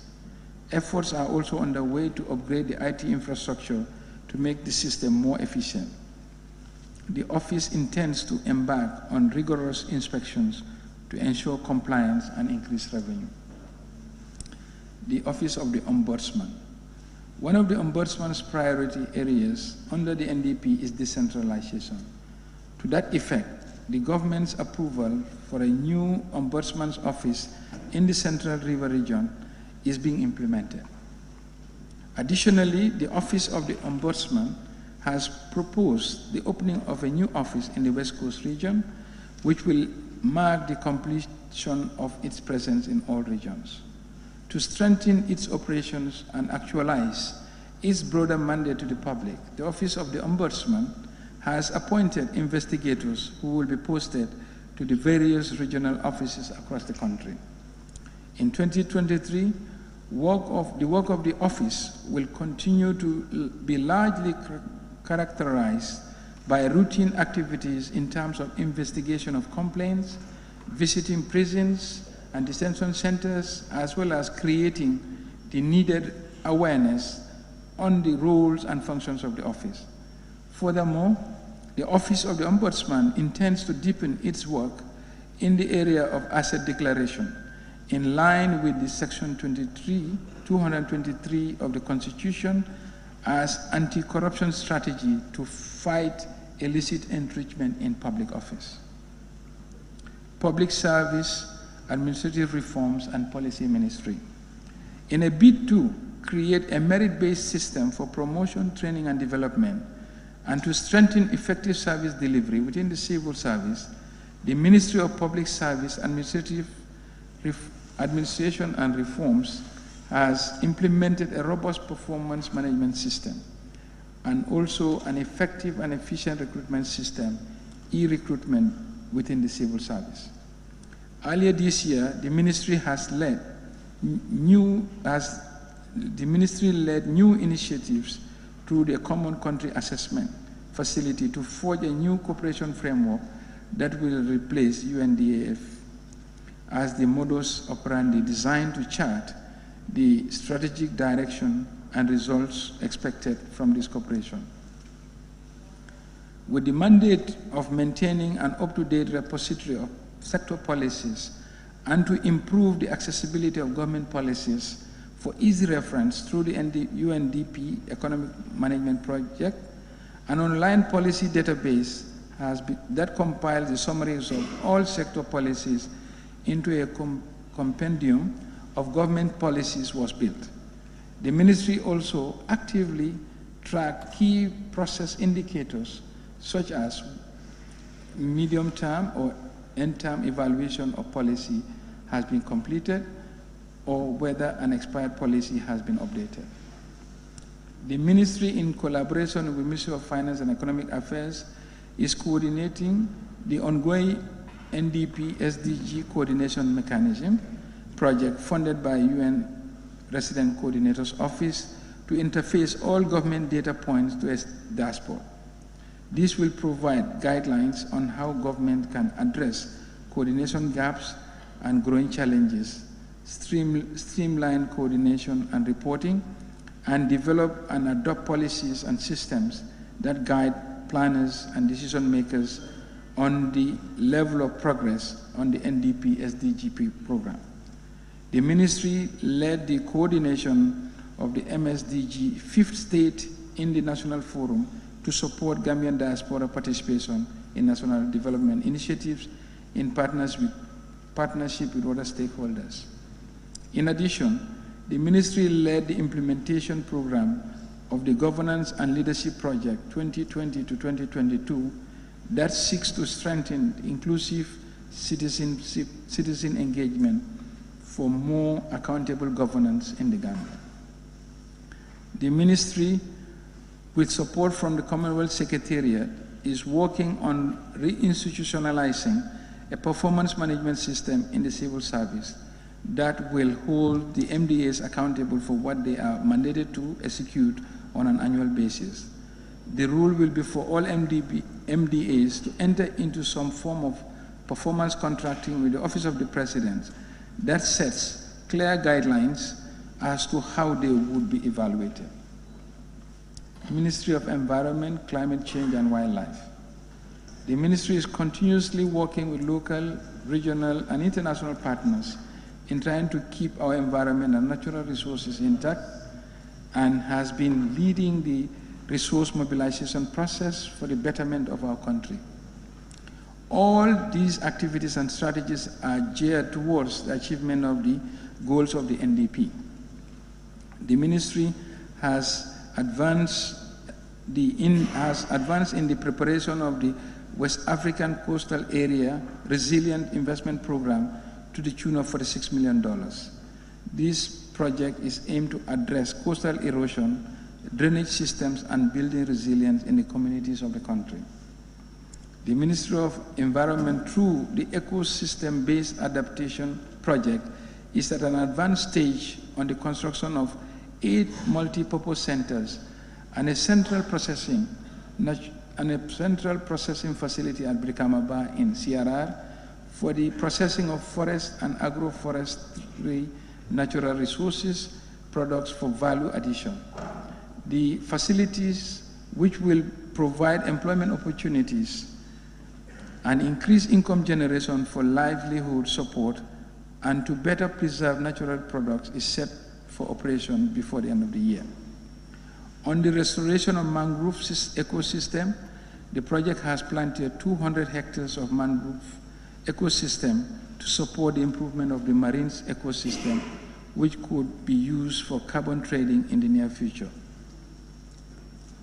In the area of biodiversity conservation, the government of the Gambia has significantly invested in its human and financial resources in order to reverse the trend of biodiversity loss. This was partially achieved through the partnership with development agencies such as UNDP, GEF, and NGOs. All these initiatives have laid down the foundation of a solid and sustained institution responsible for biodiversity conservation in the country. The ministry has engaged the Department of Parks and Wildlife Management and other relevant stakeholders to initiate the reintroduction and restocking of wildlife species by promoting public-private partnerships.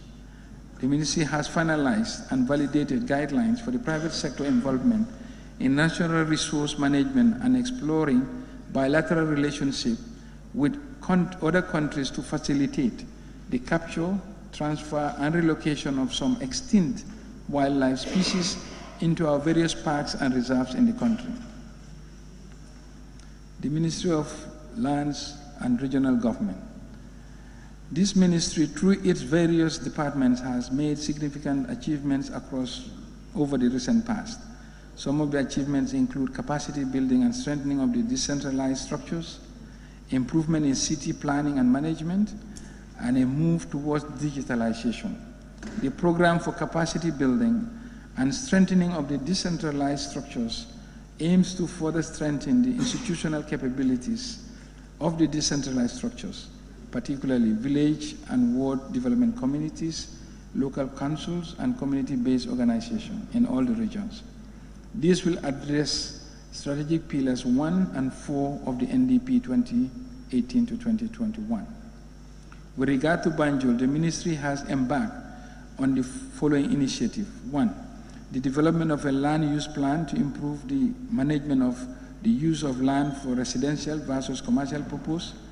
2, the study of a drainage system which will facilitate the effective mitigation of flash floods during the rainy season, and a planned demolition of dilapidated structures identified within the city to protect lives and property.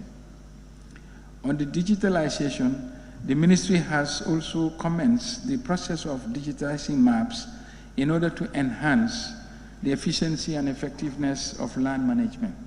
Currently, the ministry uses coordinate system to geo-reference land use report applications, which has minimized double allocation and land dispute. Ministry of Foreign Affairs.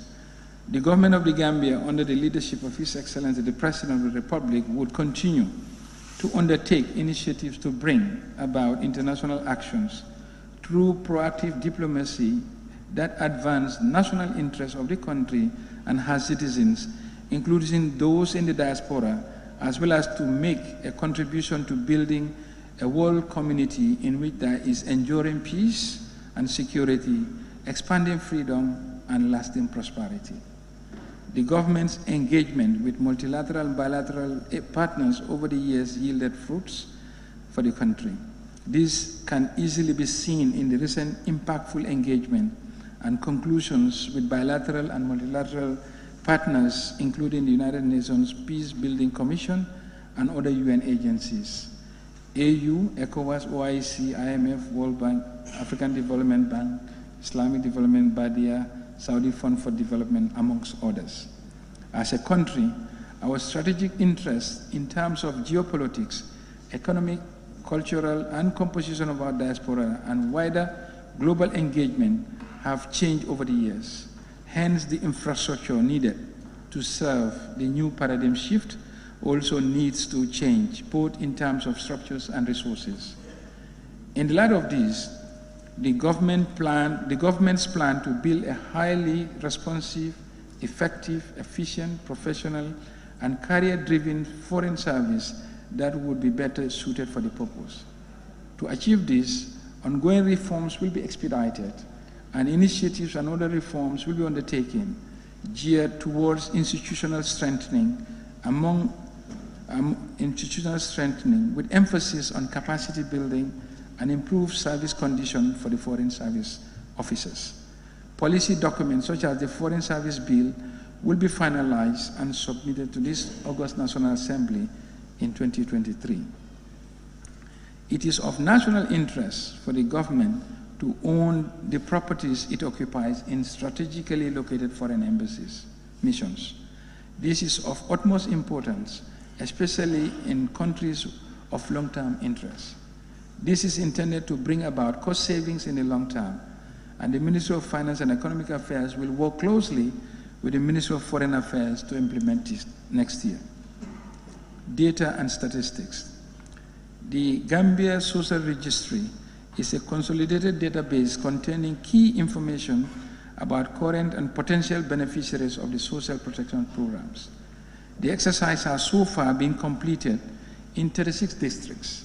These include all districts of URR, LRR, CRR, and North Bank region, and 5 districts in West Coast region. Funds have been acquired from the World Bank to cover the remaining 4 districts of West Coast region, and the listing of structures and households is in progress. The state of food security and nutrition in the world is an annual flagship report jointly prepared by FAO, IFAD, UNICEF, World Food Programme, and WHO to inform on the progress towards ending hunger, achieving food security, and improving nutrition, and to provide in-depth analysis on key challenges for achieving this goal in the context of the 2030 Agenda for Sustainable Development. The report targets a wide audience, including policymakers, international organizations, academic institutions, and the general public. In order to adequately report on SDG 2, the Bureau, in collaboration with the Ministry of Agriculture, conducted a food security and nutrition survey in September-October 2022, jointly funded by World Food Programme and FAO. To improve quality and timeliness, the Bureau is conducting a digital census in 2023 as per the requirements of the United Nations Principles and Recommendations for Population and Housing Censuses Revision 3. In the same light, the Bureau will conduct the 2023 population census as well as the economic census and the integrated business enterprise survey to rebase the GDP from 2013 to 2022 for a more reliable estimation of national economy. The broad objective of the Labor Force Survey 2022 is to obtain comprehensive data on the status of the national labor market. The survey provides data on socioeconomic characteristics of the labor market, informal sector activities and training needs of the labor market, educational levels for use in planning, policy implementation, monitoring and evaluation of government programs aimed at improving the livelihood of the population and especially the vulnerable groups. The household listing was conducted in August 2022, and the main field work will begin in December 2022 and expected to be completed in January 2023. This survey is jointly funded by the Government of the Gambia, UNDP, ITC, and ILO. The Bureau plans to embark on the development and compilation of quarterly gross domestic product for the first time in the Gambia. This exercise began in March 2021, and the preliminary estimates from 2013 to 2022 will be published by the end of the fourth quarter of 2023. The objective of this exercise is to provide a comprehensive assessment on the performance of the Gambia's economy on the short term, as well as to establish comparability of economic statistics across the region.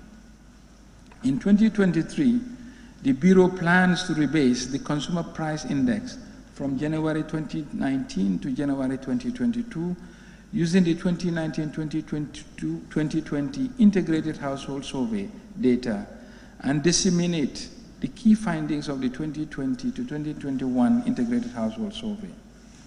Now turn on to the revenue administration. The Gambia Revenue Authority has faced challenges in revenue collection as a result of the Russia-Ukraine war so far this year, but ongoing reforms have contributed positively towards performance.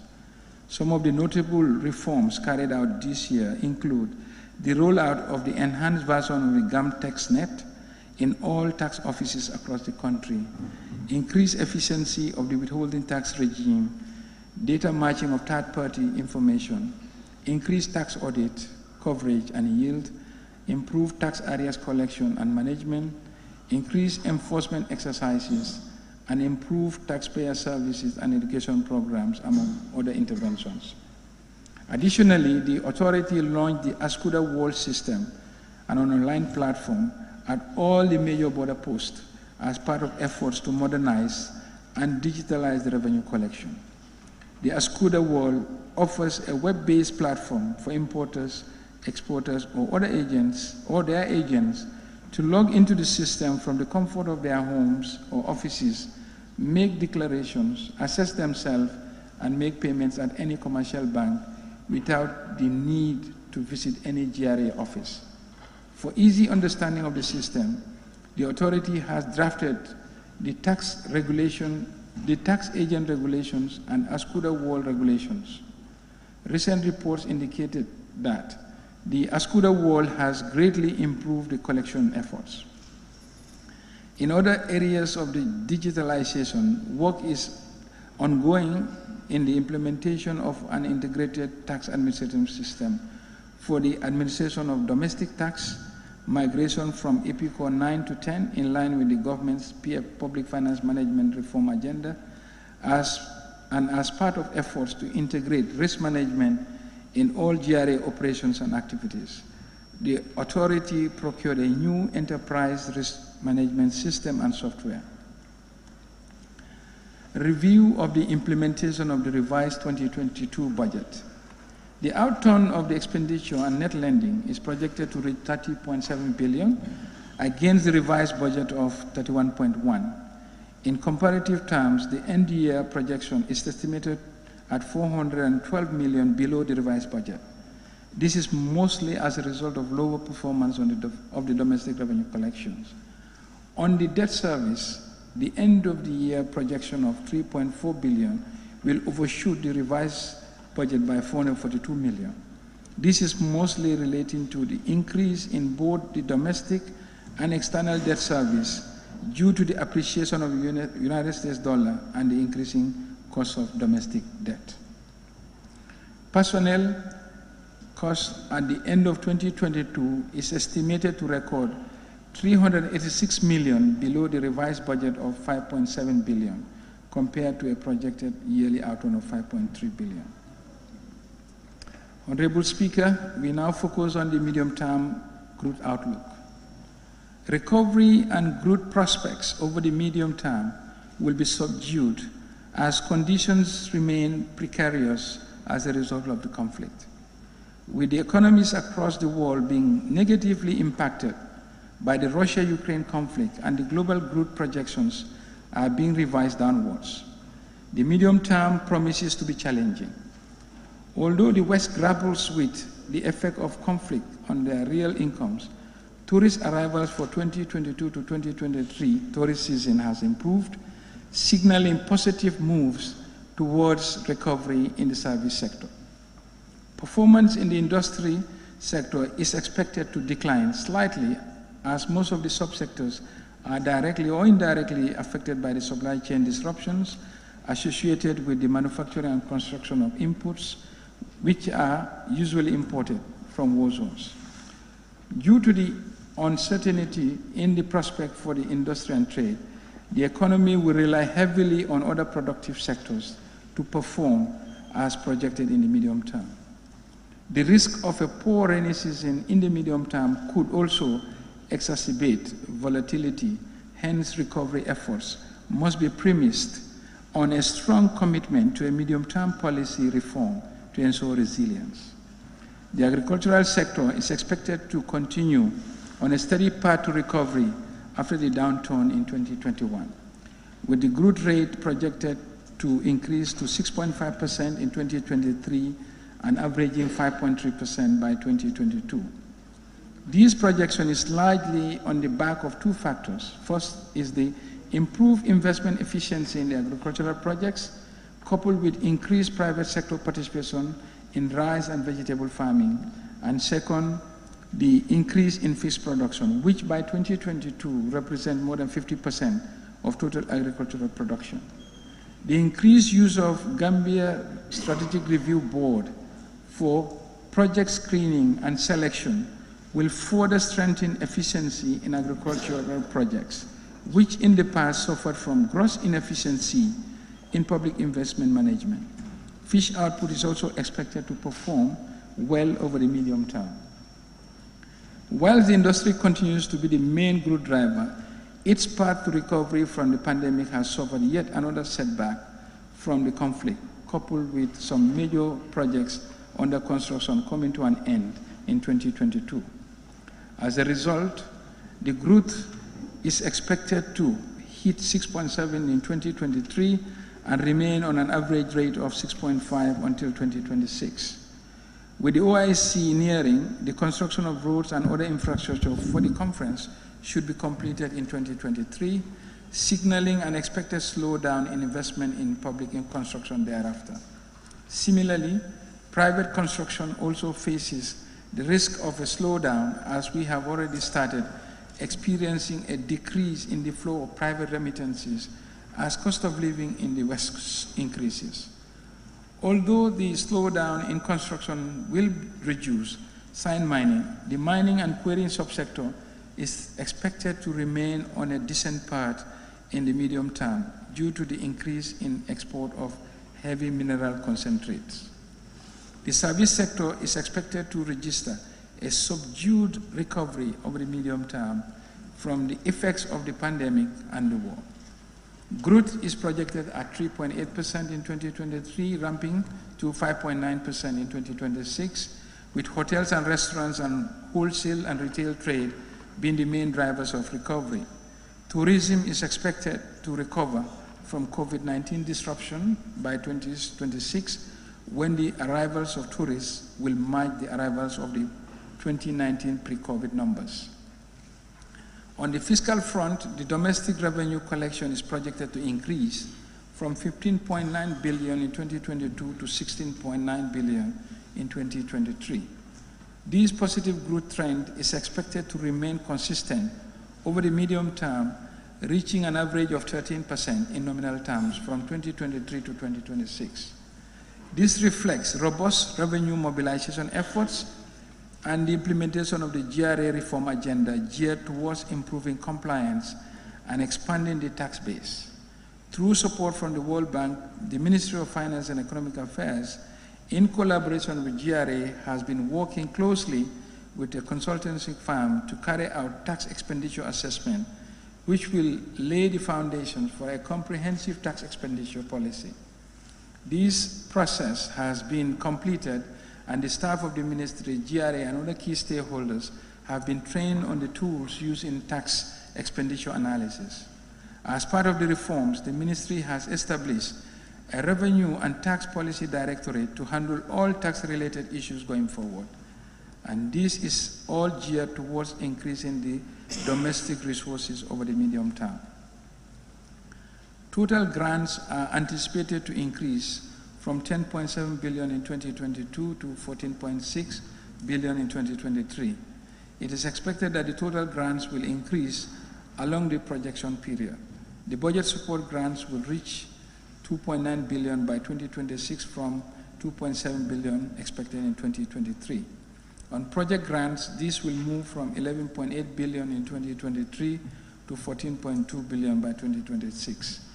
The increment in project grants reflect the potential of new investment projects that will support the rapid growth of the economy in the medium term, despite the adverse circumstances in the international market. The 2023 budget support have already been discussed with the development partners and they have passed the test for inclusion in the budget. The total government expenditure is projected to increase from 31.2 billion in 2022 to 35.4 billion in 2023, and over the medium term is expected to increase gradually to the tune of 42.8 billion. The projected increase in total expenditure is largely attributable to an anticipated increase in capital expenditure due to the ongoing projects, urban roads such as the Kanifing Brufut, and rural roads such as the Nyomi Hakalang Sabah Sanjal, and the expansion of the Batin Hardin Highway for the OIC Summit, and the new salary increase applied from 2022 to 2026. As economic conditions remain fragile and vulnerable to shocks, the most recent debt sustainability analysis conducted by IMF assessed the country to remain at a high risk of debt distress with limited borrowing space. This requires continuous and coordinated policy efforts to lessen the risk. The current medium-term debt strategy objective is encouraging for the strengthening of financing from both external concessional and longer-term domestic debt instruments to improve the debt indicator thresholds and subsequently result in a more sustainable public debt path. The salient features of the 2023 budget. 1, the budget reflects an increase in revenue by 18% on the back of improvements in the revenue administration and collection through digitalization of the GRA and the Senegambia Bridge, among others. Increase in expenditure by 14%, mostly attributable to increases in capital expenditure on key infrastructure projects in both rural and urban Gambia. The budget deficit in 2023 as a percentage of GDP is estimated to decline to 3% compared to 4.5% in 2022, and therefore result to a reduction in the net domestic borrowing by 52% compared to the previous year. Increased allocation to the agricultural sector by 69% compared to the 2022. The social sectors such as education, health, and agriculture spending accounts for a third of the budget. Capital expenditure to enhance the infrastructure base will constitute 35% of the budget to build the infrastructure and capital base for economic development. Medium-term policy reforms. To ensure fiscal sustainability and improve conditions in terms of revenues and expenditure management, the following reforms will be implemented. 1, development of a travel policy for the entire public service to ensure value for money. 2, extension of the performance contract to all state-owned enterprise with a view to improving their financial viability, service delivery, and reducing fiscal risk to the budget. 3, strengthening of the public investment program through institutionalization of medium-term public investment programs for all sectors and ensuring all public investments pass the Gambia Strategic Review Board selection criteria. Restructuring and rationalization of subvented entities. Development of a domestic resource mobilization strategy to enhance revenue collection. Development of a foreign service policy with the aim of rationalizing foreign missions. Finalization of the vehicle policy and commencement of its implementation as a matter of urgency in order to rationalize expenditure on the purchase of vehicles, fuel, and maintenance. These will be managed to address the concern of the most vulnerable elements, particularly the existing drivers. Review of the vehicle management plan by Riders for Health to rationalize cost. Fiduciary elements of the donor intervention projects will be housed at the Ministry of Finance, while the program implementation of these projects will be housed at the aligned ministries. Revenue measures. The following revenue measures are proposed for next year. 1, increase in excise tax on tobacco. Specific excise tax on cigarettes, cigars, and cigarillos. Current rate $30 per pack will increase to $35 per pack. Environmental tax on cigarette and cigars, currently $3.22, will increase to $5.22. Excise tax on all tobacco products, $399 per kilo to $420 per kilo.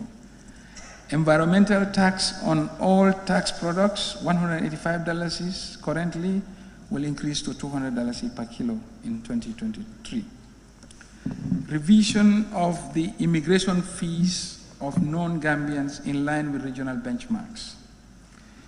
There are 14 elements. ECOWAS cards, ECOWAS ID cards, currently 400, will remain the same. Non-Gambian ID, currently 650, will remain the same.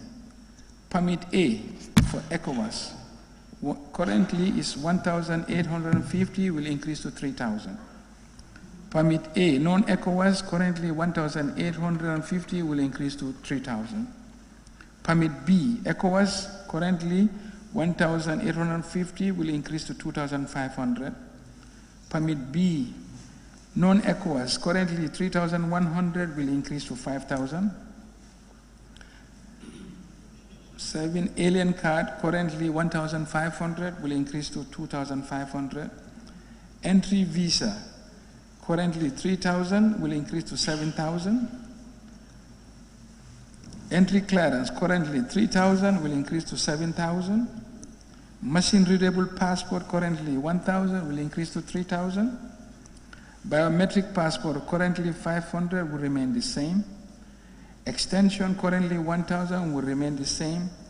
ETC, currently 250, will remain the same. Naturalization and registration, ECOWAS nationals, currently 5,000, will increase to 25,000. Non-ECOWAS nationals, currently 15,000, will increase to 75,000.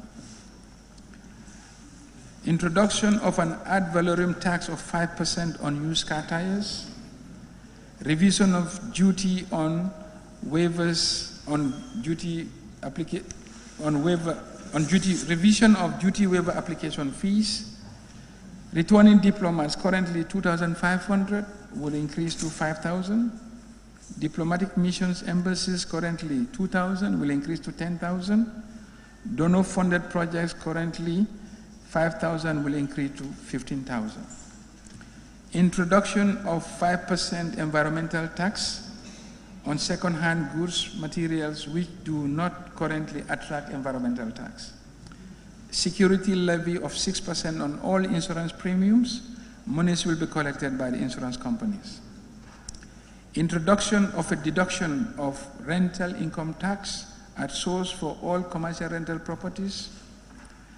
Increase in the expatriate quota tax for non-ECOWAS residents from 40,000 to 50,000. The expatriate quota board will be strengthened to ensure proper monitoring. Honorable Speaker, in conclusions, let me conclude by drawing the attention of this August Assembly to the very challenging and unprecedented position we find ourselves in as we draw the curtains on 2022 fiscal year and prepare for 2023. As a result of the back-to-back shocks to the economies across the world, global economic prospects have worsened in the recent past, and this has unfortunately trickled down to the domestic economy. As we work tirelessly to surmount these challenges, it is worthy to note that the outlook remains grim. This position has forced us to look inwards, and in so doing, we have come to the realization that we must build resilience from within if we are to weather this storm. Therefore, as tough as these challenges may be, we acknowledge and fully embrace the opportunities they come with.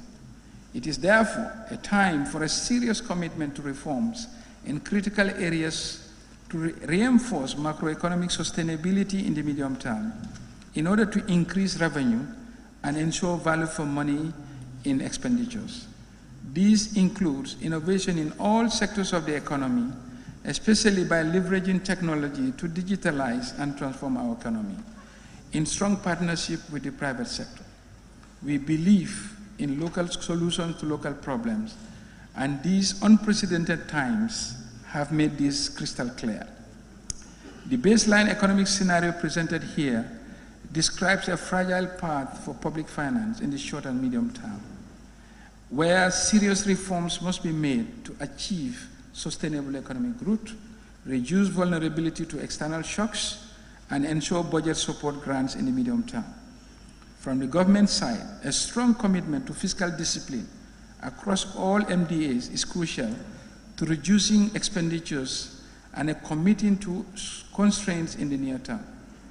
In 2019, government instituted a policy on the management safeguards of revenue through controls in granting tax expenditures, exemptions in government concession contracts. To this end, this is a reminder that the government will not honor any tax exemption granted by MDAs in concessions or contracts without prior consultation with the Ministry of Finance and Economic Affairs. Furthermore, all exemptions of direct taxes in government concession or contracts will be re-examined and terminated where they are not in compliance with existing tax laws. The government remains committed to intensify resource mobilization starting from 2023 for the Recovery Focus, NDP, and Vision 2050. This will serve as anchors for the development efforts in the medium term and inform the public investment program as well as regional development strategies. The recent shocks to the global economy have brought to light the simple fact that the world has become a global village. With that said, the urgent need for stronger collaboration to tackle our shared challenges and get on the path to recovery cannot be overemphasized. To this end, the government continues to benefit from the unwavering support of development partners in tackling key challenges and advancing our national development agenda. On that note, and on behalf of the government and the entire people of the population of the Gambia, I will use this occasion to register our profound gratitude to all our development partners for remaining resolute in their support to our development agenda.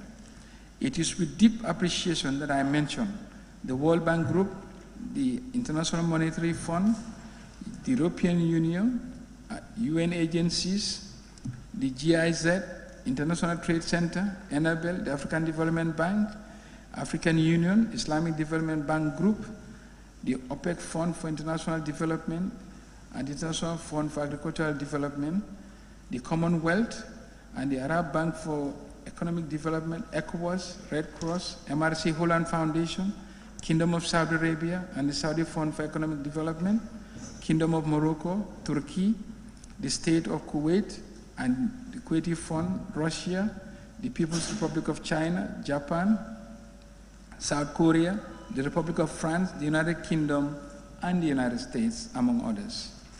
I would also like to thank His Excellency the President Adama Barrow for his tremendous support for the difficult financial position we have been compelled to take this year. The Ministry is in no doubt assured of the continued support from not only the Office of the President, but of the entire Cabinet as we embark on what promises to be a challenging year. To emerge from this period with macroeconomic stability and resilience, we must be willing to make sacrifices. And I have no doubt that we can count on the required support from all Gambians. The year 2023 will be challenging, as all economic forecasts indicate. However, tough times call for redoubling of efforts to ensure that we build the resilience and capability to weather the storm.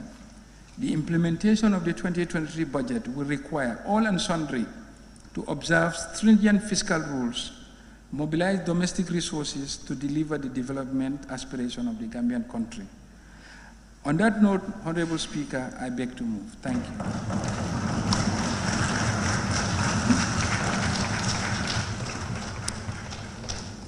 Thank you very much, Honorable Minister of Finance and Economic Affairs, for your brilliant delivery of your budget speech. Honorable members, any seconder? Honorable member for Old Yundum and Deputy Majority Leader. Thank you, Honorable Speaker. I rise to second the motion. Thank you. Honorable members, pursuant to Order 87.4 of the Standing Orders of the National Assembly, I will adjourn the debate on the Appropriation Bill 2023 until Monday, 5th December 2022, to enable members to study the bill. But before doing so, honorable members, I wish to register thanks and gratitude to the Honorable Minister for Finance and Economic Affairs for ably tabling the 2023 appropriation bill as required of him by the Constitution. The Honorable Minister did set out government's physical and economic development plans and programs for the fiscal year 2023. On that note, honorable members, I wish to take this opportunity also on behalf of both sides of the Assembly, and indeed on my own behalf, to extend our thanks and appreciation to the following distinguished guests and invitees for gracing this important sitting of the National Assembly.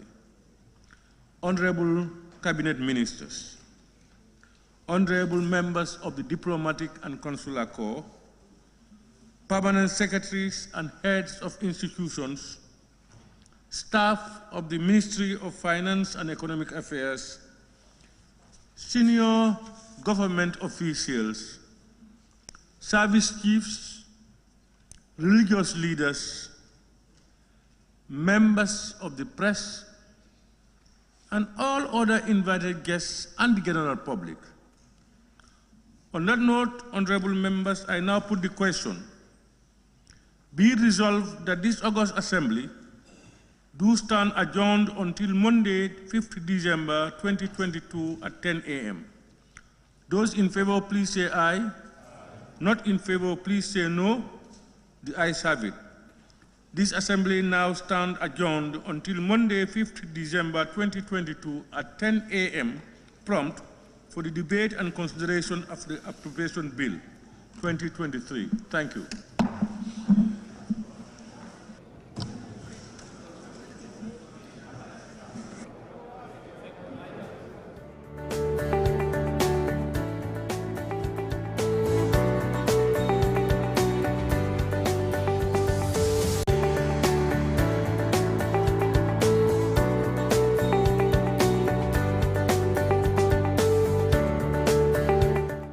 Hello, we've just been watching a lengthy speech there. You're watching QTV. We were just at the National Assembly and we heard the Minister of Finance and Economic Affairs present his budget speech to the Assembly.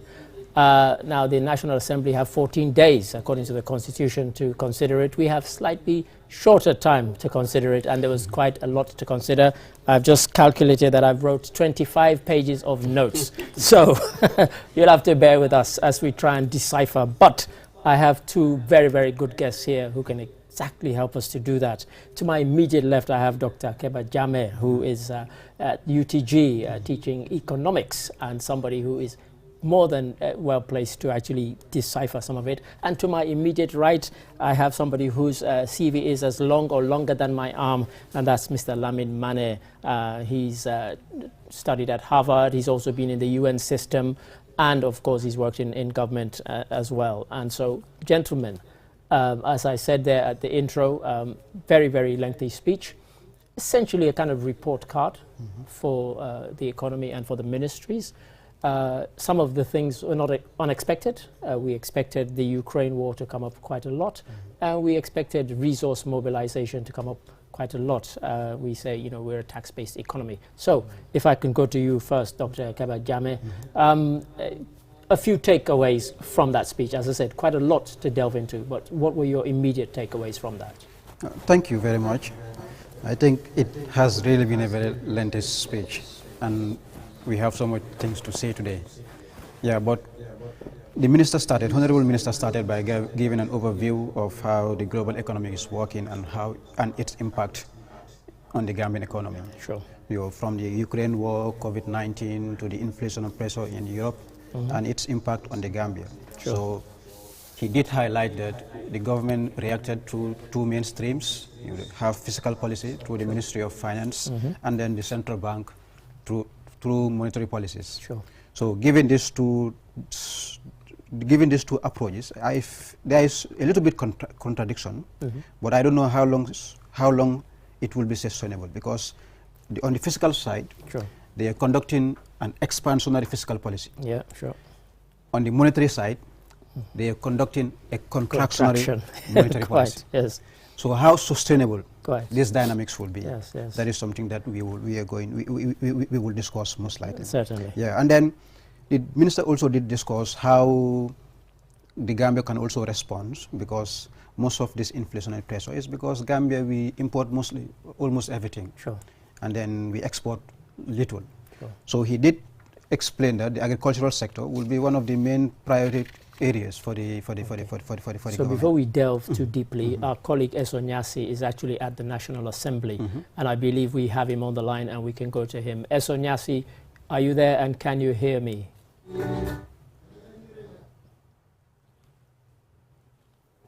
And Sumana Eso Nyasi, I believe you have managed to get some of the Assembly members to speak to you. Over to you, Eso.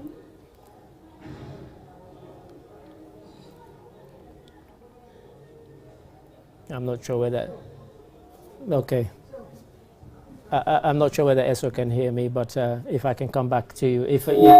If I could, I just cut you off in mid-sentence. My apologies. You were talking about agriculture. It's okay, yeah. He did say that the government is going to put a lot of attention on the agricultural industry sector.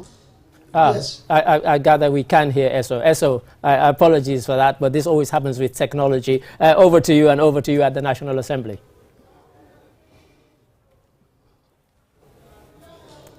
Eso, it's over to you. I'm not sure whether Eso can hear me. I can see him, and yeah, apologies for that. This is one of these things that technology always seems to thwart us, our best intentions, but we'll try and get Eso again, because I think it's vital that we get some reaction from some of the people who were there in this. Okay, now for one more time, Eso Nyasi, I'm going to try and go over to you. And Sumana Eso Nyasi, over to you, please. Thank you, Mr. Ade. Thank you. So yes, I mean, following the minister's,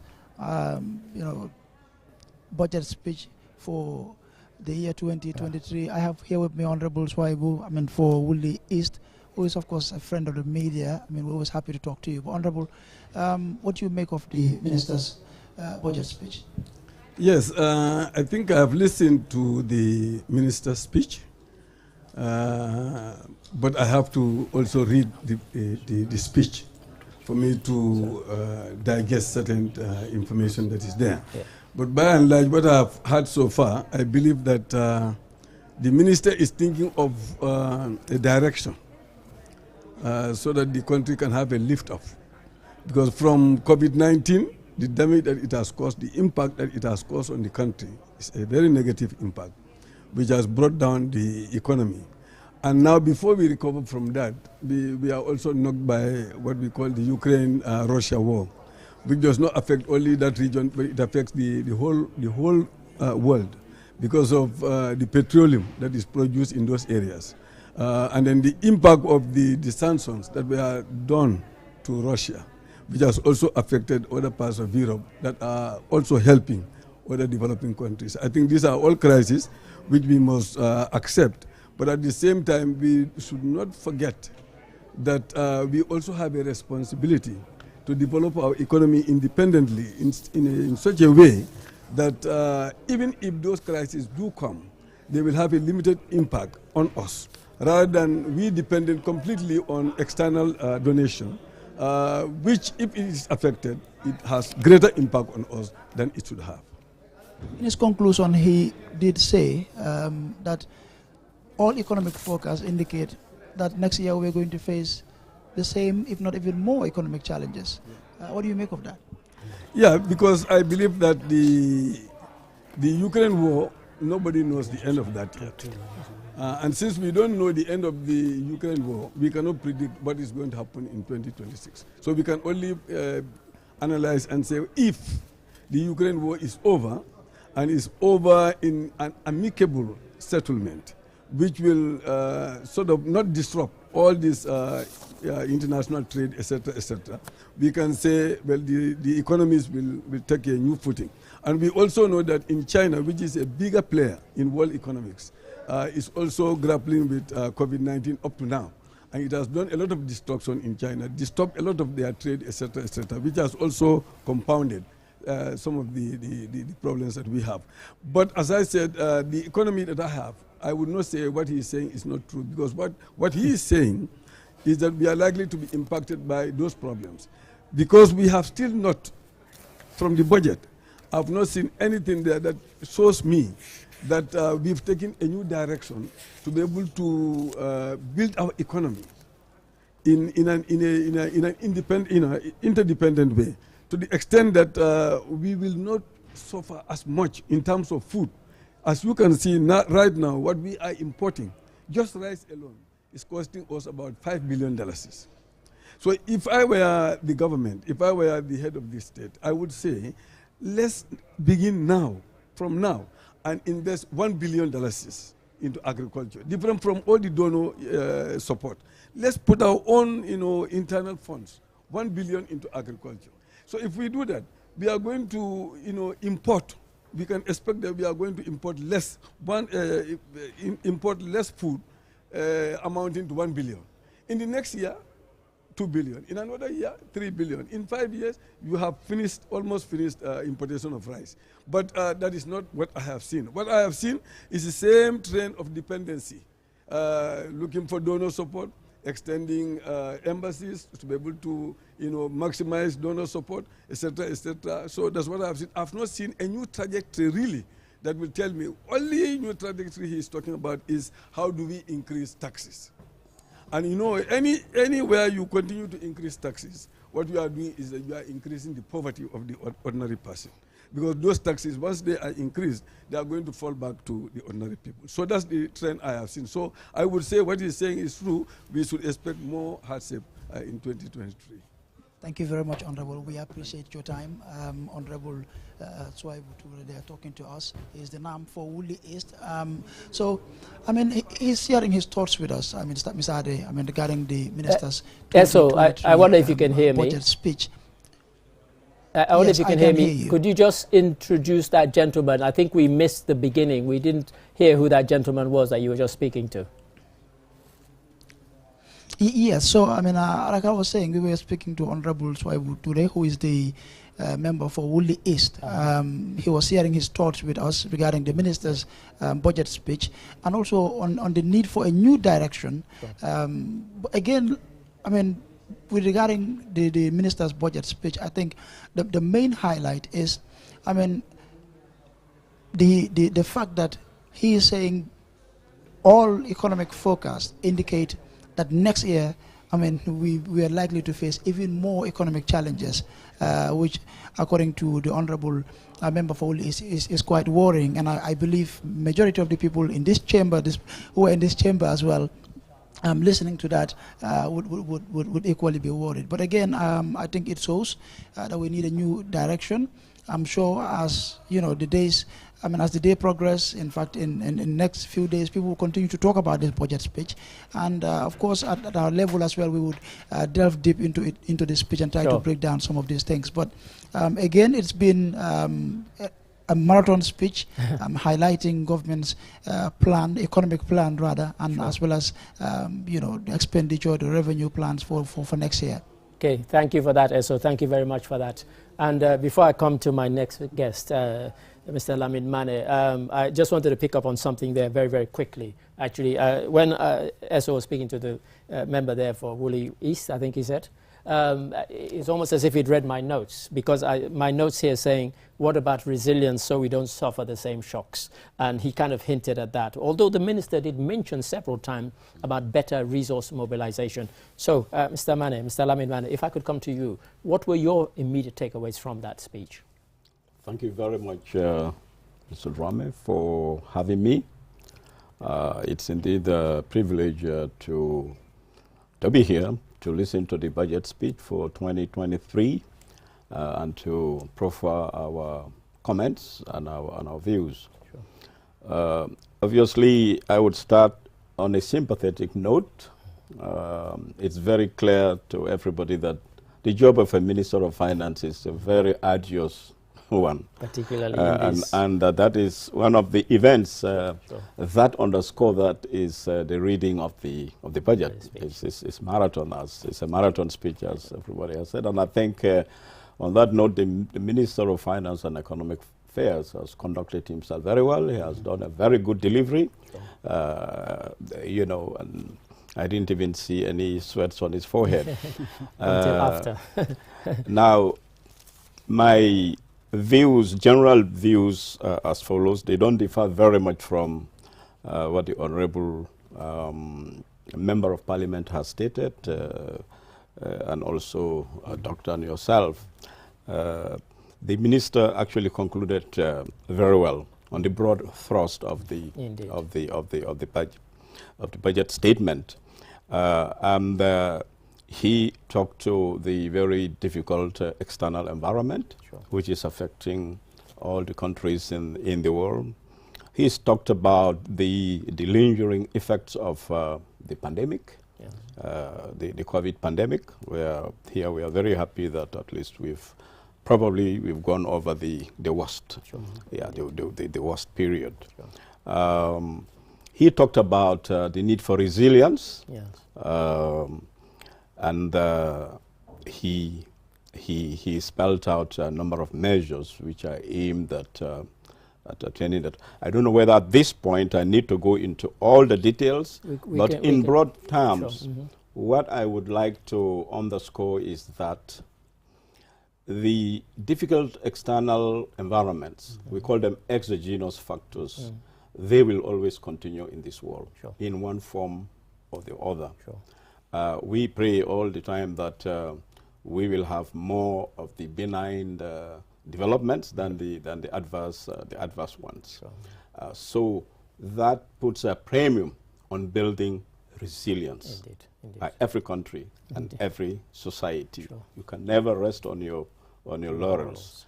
And I think one of the areas for building this resilience is the macroeconomic management. I did work in the central bank before, very briefly. I worked in the IMF, and I think all said and done, the Gambia has put in place a very robust macroeconomic management system. The actions by the central bank, as Doctor has alluded to, and also the measures on the fiscal front. Because one of the indicators of good fiscal management is your deficit should not go above 5%.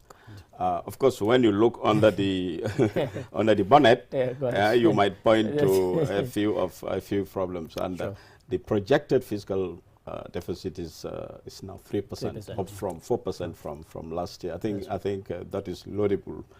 I also listened very attentively to the issue of enhancing domestic resource mobilization. Gambia will continue depending, of course, on external funding, external support. There is no doubt about that. But we need to accelerate actions on improving domestic resource mobilization. And I think earlier on we talked about this, the scope for that, improving tax collection, tax buoyancy, and so forth. Another point that I want to touch on this point, which is related to resilience, is paying more attention to climate change. Because the adverse effects of climate change will affect all spheres of life, as the Minister has mentioned, from agriculture to fisheries to tourism and so forth. So the greening dimension of the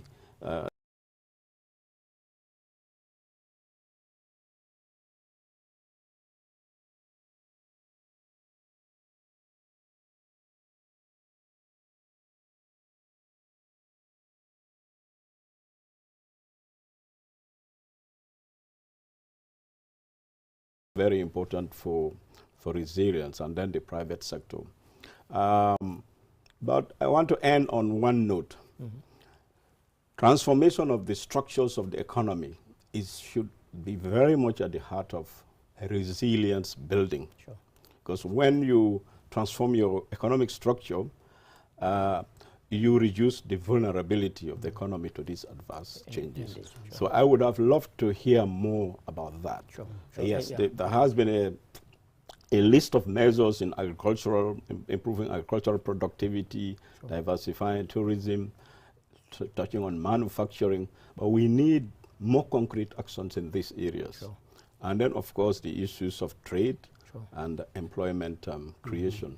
So I probably should stop there and give chance to... Please, if I could come to you, Dr. Jame. We've heard there, and right at the end, we heard the finance minister. He gave a long list of thanks to some of these donors and some of these partners who have helped us to where we are today. And I guess that was what the honourable member was commenting on about this law. But within the speech, we heard him mention time and time again about better and improved resource mobilization. But I think you were going to delve into specifics, if I could come to you for that. Yes, that is one thing that I want to discuss, because he did discuss about resource mobilization, but most of the time it is focusing on taxation. Yes. Yeah, you can see the list of tax and customs even that he did. Well, but we are forgetting one agent, that is the diaspora. Yes. And remittances and the diaspora. Yes, we have first generation Gambians, second generation diasporas, 1.5s. We are not banking on them. And then remittances, this year, we received almost $777 million US dollars. I was going to say 780. Yes. And that's just in the formal yes. sector. So the calculation was, if you included the informal, we received $1 billion. Yeah. And yet the prediction was that they would go down. And yet they didn't. And the minister, again, in his, I was going to come to that, because the minister in his actually predicted also that they would go down. For the last 4 years, they've been predicting that they would go down. In fact, they've been going to record numbers. Even though the people sending these, some of them have lost their jobs, some of them are on furlough and so on, but they've still been sending more. But sorry to interrupt there, but I just wanted to touch on that point. That is a resource that we can bank on, because we have a good number of good diaspora communities. We can work on diaspora bonds. Countries have been doing it. Ghana, Rwanda has been doing it, and if you look Ethiopia, Nigeria, you look all over the world, they are working on this. And then this is an area that we can work on. Another area that we can also work on, and I was very impressed when I heard it from the minister. He did say that we are going to focus, we are going to give agriculture the priority. He said top priority. Yes, agricultural development needs to be financed. So who is going to finance agricultural development? And then we know that in the Gambia, agricultural development, the financing of agricultural development, apart from donors, it is dominated by public expenditure. That's right, government. So how are you going to bring in private investors? Well, I was going to come to that, because isn't it the case that some of our people in the diaspora, and you can also pick up on this, some of our people in the diaspora, they actually are interested in farming or in agriculture, because in the countries they live in the so-called developed countries, they can see the benefits and the profits that there can be from agriculture. And that might be an area that they might want to invest. If you can take that, and if you could also address that. Yes, so maybe the problem will be for the agricultural development is just access to financing. Because in our banking sector, if you want to borrow to finance, you have like 17% interest rate, 20% interest rates. That is high. That is high cost of borrowing. So what the minister is proposing, that is he did say that they are going to create a fund for an incentive-based risk-sharing mechanism. That's right. Yeah, so that is very good, because what they are going to do, what they are going to do is they are going to de-risk the banks. They are going to de-risk the agricultural sector, so that banks can give loans to this sector. And they are also going to give incentives to farmers so that they can pay back their loans to the bank. So it is a two-sided. It is a two-sided approach. So that is a very important point to note. But my fear is this financing mechanisms is mostly for small scale and medium farmers. So if you need big and commercial investors in the agricultural sector, you need more than that. That's right. Yeah. So if you need more than that, what do you need to do? First, we need to start preparing projects.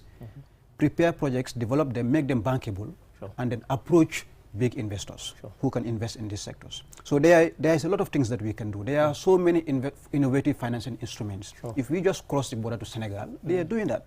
Using the Senegalese for sovereign wealth fund, Confunzi.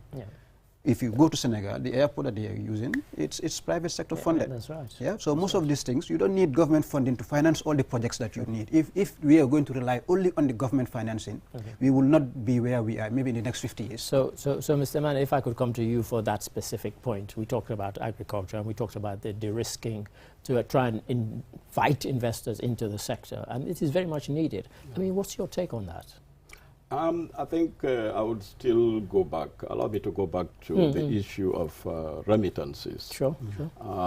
Again, maybe I would be a little bit charitable that these measures are well known to the Ministry of Finance, but they couldn't discuss all of them during a budget session. Yeah, that's right. But if they are listening, we want to really emphasize, put an emphasis on some of the specific measures. Doctor has mentioned, mentioned that I was in Rwanda for 5 years. I worked on this, the diaspora, funding. Yes, that's right. Went to Kenya, Ethiopia. My last duty station was in Ethiopia. They had a very big project to attract the diaspora. I know there are many, many Ethiopians outside, and they are really, really the Grand increasing. Renaissance Dam. Exactly, I mean, a lot of the funding came from all came from the diaspora and some local, let's say the public members of the public, patriotic members of the public. Sure. So when we look at the case of the Gambia, in the last article I wrote on structural transformation, I also came up with those figures. And I think what we would like to see now, as both of you have emphasized, is a more aggressive move on the part of the government to target and to tap, increase the available funds that are out there, and they're there because all these countries are increasing the diaspora funds flow into them. And I also, interestingly, I also discussed with one colleague not too long ago. The minister talked about professionalizing the foreign service. And what we discussed is Gambia being a small country, we need to also be aggressive about promoting trade and say that members of the diplomatic service should receive training in trade promotion because after all, we are not a big country. What strategic political role do we play? Well, it's important, but we could be more aggressive in utilizing those resources we are allocating to the embassies for some of the staff to work also on trade promotion, which can also increase our resilience and resource inflows. And if I could just quickly pick on that in a general sense, because I was working on a project earlier this year to target all of these heads of state who go to the UN General Assembly. Because when I did a check, we found out that all of them go there, none of them talk about trade. They just go there, they make speech. And of all the African presidents who spoke, only the president of Namibia used his speech to say, yes, we are a country, we have diamonds, we have this and that. We want to broaden our, he said, and I'm going to use this opportunity to appeal to investors to come to our country. He was the only one who did that. None of them do it.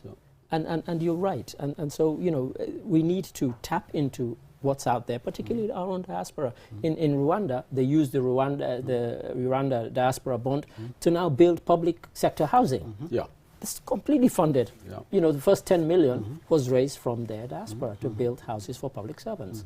And so I know you had other sectors that you wanted to delve into, but let's not linger on that one alone. But yes. So one also interesting thing that also came up from the presentation is about debt.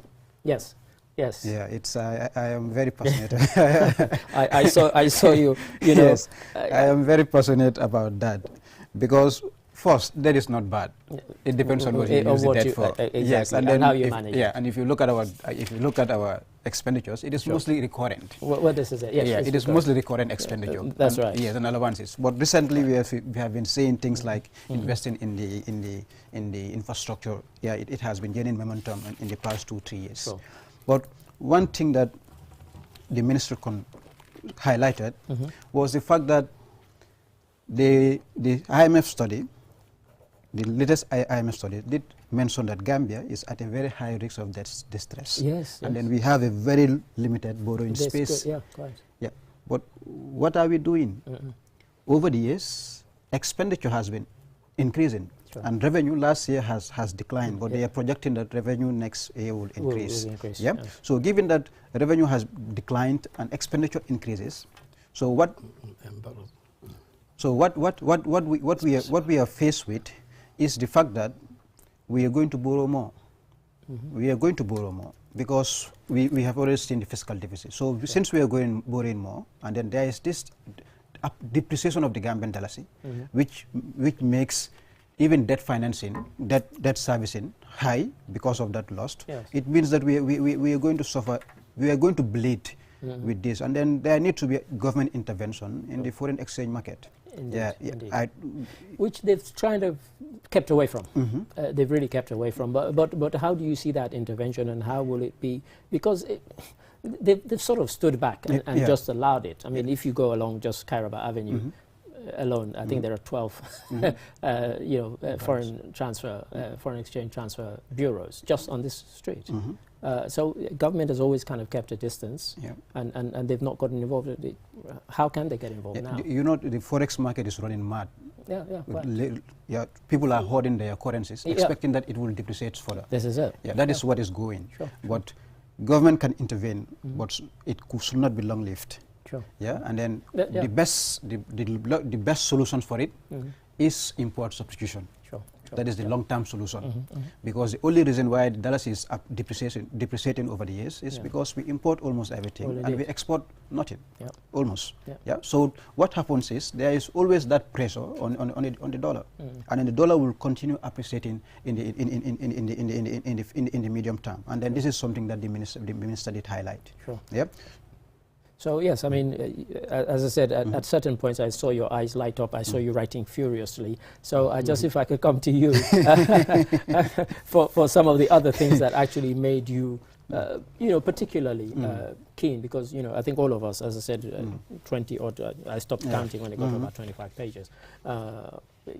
There was a lot there that the minister, it was extensive speech, it covered, as I said, my introduction, it was kind of a report card on all the ministries. But there were certain things I know we talked about even before we came in the studio, that we kind of smiled because he mentioned them. And I just wondered if you could just delve into some of those. Yes, let me just go back a little bit on the debt part. Sure.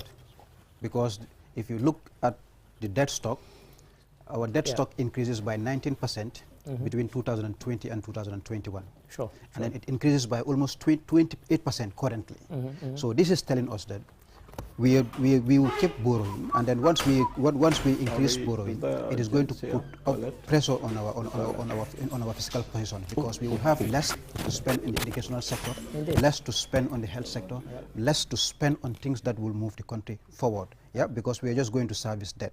And one point that that the minister, I think, omitted is the role of the private sector. He did mention about the role of the private sector, in financing development, especially financing infrastructure development. Well, indeed, I thought that would come up a lot more. I mean, there was a few, when he talked about agriculture, bringing in the private, but it wasn't as deep as one would have expected. Yes, and we have two instruments that can help in trying to increase private sector participation in financing development. One of them is the PPP bill. Indeed, he mentioned the bill which is now gone for assent and will become an act. And then the capital market bill. These two bills should provide the regulation framework in which private sector can participate in the development of this country. And also for external, if I'm an investor and I want to invest in the Gambia and I see something like that, this is something that will attract me. So they should fast track it to make sure that it is. That is I don't know where the problem is, but I do tell my students that limited funding is never an excuse for underdevelopment. Limited funding. Because we've seen other places get around that. Just move to Senegal, you will see the development that is going on, and then it is mostly financed by foreign investors, FDIs. So these are things that because they have confidence in the country in which they're going to invest. And then what they did was, they developed projects. So they did that through funds. So they said, what are the development priorities of the country? Example, the Gambia, what are our development priorities? What do we need to do? So they identified the most important or things that needs to be done in the country.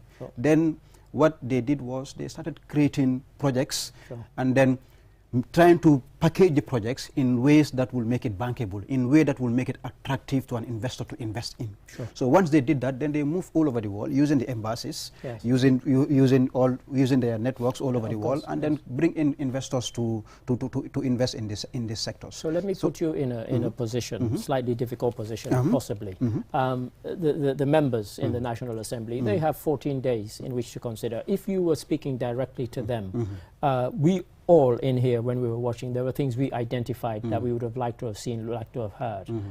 What questions, what difficult questions would you like them to consider and to discuss when they're actually going through this budget? So one question I would want to ask is how much is going to be invested in the financing instrument that the minister asked. Sure. He did say that we are going to create a fund. But how much is that fund going to be? I guess because that will come up, but we can't be complacent and say it will be asked. But you would hope that it will be asked. Because when we heard from that honourable member there, he sounded like somebody who would ask the difficult questions. Yes. But perhaps not everybody will. Yeah. No, he will ask the difficult question, but he did say that the government is not putting much attention on the agricultural sector, for example, to feed ourselves. So that the answer to that question will depend on how much is being invested in this fund. Sure. Because that amount will tell how much of private investments that can be raised and how much of capital can be given to investors or private sectors to invest, not free, but they are going to pay back. So that is one question. The other question that I would want to ask is, what is the government doing to streamline expenditure, government expenditures,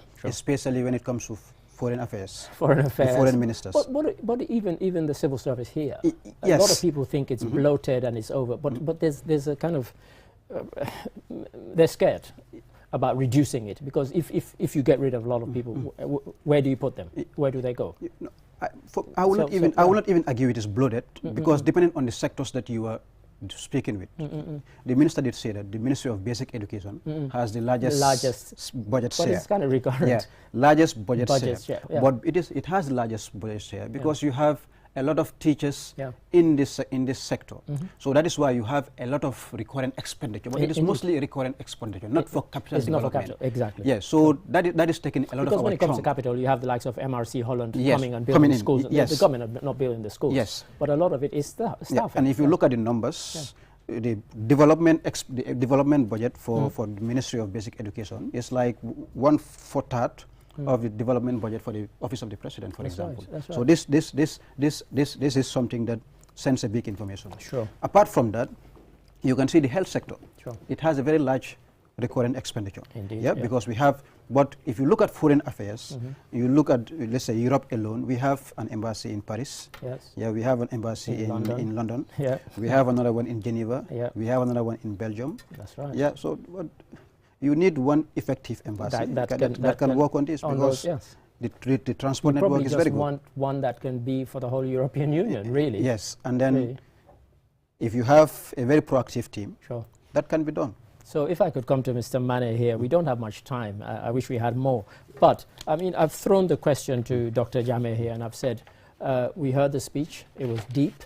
But as we made notes, all of us kind of looked at each other at certain points, and we thought there are certain things that aren't being said and certain difficult questions that are not being addressed. If you were to, National Assembly members are watching this, they have 14 days in which to debate this. What were the sort of things that you would like them to talk about, to address in the speech, and that you would like to see drawn out that haven't been drawn out already? Thank you very much, Mr. Drame, for that question, because I think it's very, very important. I looked at some other very critical national development issues. The issue of unemployment. Right. I know the minister talked to the activities of the Ministries of Youth and Sports, and also of trade, I believe, trade, industry, regional integration, and employment. I would have loved to hear more. And I would like to link the issue of unemployment to education. You talked about this earlier on. Yeah, before we came on. They talked about TVET, the introduction of the new university, the University of USET, Science, Engineering, and Technology. Sure. We have to link the issue of dealing with unemployment with educational system, Sure. particularly the component that deals with TVET. Yes. Those are very good moves. I mean, they've done recently, in the last couple of weeks, the president and various ministers have announced the kind of moving on from the techie fee. Yeah, they've announced this new the employment plan, Right. 23 to 26, which is actually meant to take that on from there. And a lot of it is, a big component of that is TVET. Yeah. And they want that to be a big thing because it's a huge gap that's missing. Right. If you go to the convocation every year at the university, as you can guarantee, there are a lot of people who are actually doing disciplines that one would say aren't the ones that are most needed in the country. How do we steer people in that direction? If I could come to you first, we don't have much time left. Yeah. So let me just note, in order to reinforce that point, the director of employment recently said that youth unemployment has reached 41%. 41%, yeah. So the issue of TVET is very important, but also involving the youth in the productive sectors, Sure. particularly agriculture. They have also come up, the minister mentioned some of the measures which are aimed at encouraging the youth to go into agriculture, Indeed, yes. improving the agricultural productivity. Not much has been said about manufacturing, stimulating the manufacturing sector. Correct. As I said, I had a privilege to work in some of those countries like Rwanda, Kenya, Ethiopia, Mauritius, Seychelles. So we should also look at China. You know, China is also trying to divest itself from some of the probably more labor-intensive manufacturing activities. And one factory could employ between 3,000 to 5,000 people. So you can imagine if we have only 2 of those here in the Gambia, it literally suck up the unemployed labor out there. So that is also an area that I am keen, and I've been talking to many government officials about if I could come, because as I said, we don't have much time. I mean, we've heard talk by the president and others about mechanizing farming. If you mechanize farming, something that can do the work of 100 people means that 100 people are suddenly out of work. And yet if we move to, as you say, where is this thing about manufacturing? If I could buy canned mangoes from Guinea in Sierra Leone in 1965, why are we not canning mangoes in Gambia in 2022? So in closing, if I could just have a few words from you overall, or possibly on that specific point. Yes, because we do not have the value chain.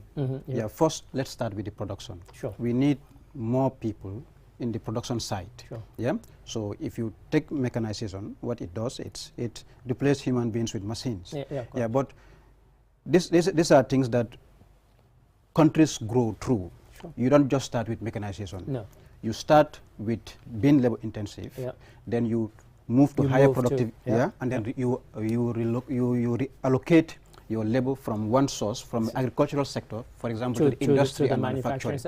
Because the manufacturing industry should be fed by trained people. And then the raw materials that you need, the materials that you need in the industry have to come from agriculture. That's right. So you cannot just jump to industry without having that agricultural base. And then you cannot even move to service. We do say that Gambia is a service-based economy.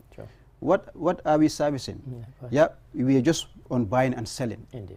Buying and selling from importing from other countries, and then we export. And our export trade has been going down the drain. But what I will give emphasis, I will agree with Uncle Lamin, because he did say that we need to focus on job creation. Because if you move to Serekunda market around 5-6, you see a lot of young Gambians unemployed, and they are in the black market. Just roaming on things that they can capitalize on. So these are people that can be used. They need to be trained. TVET is one way, but it needs to be relevant. So here we need a lot of blue-collar jobs. Indeed. Yes, if you want to buy for example, a bed. So in 30 seconds, in 30 seconds for you?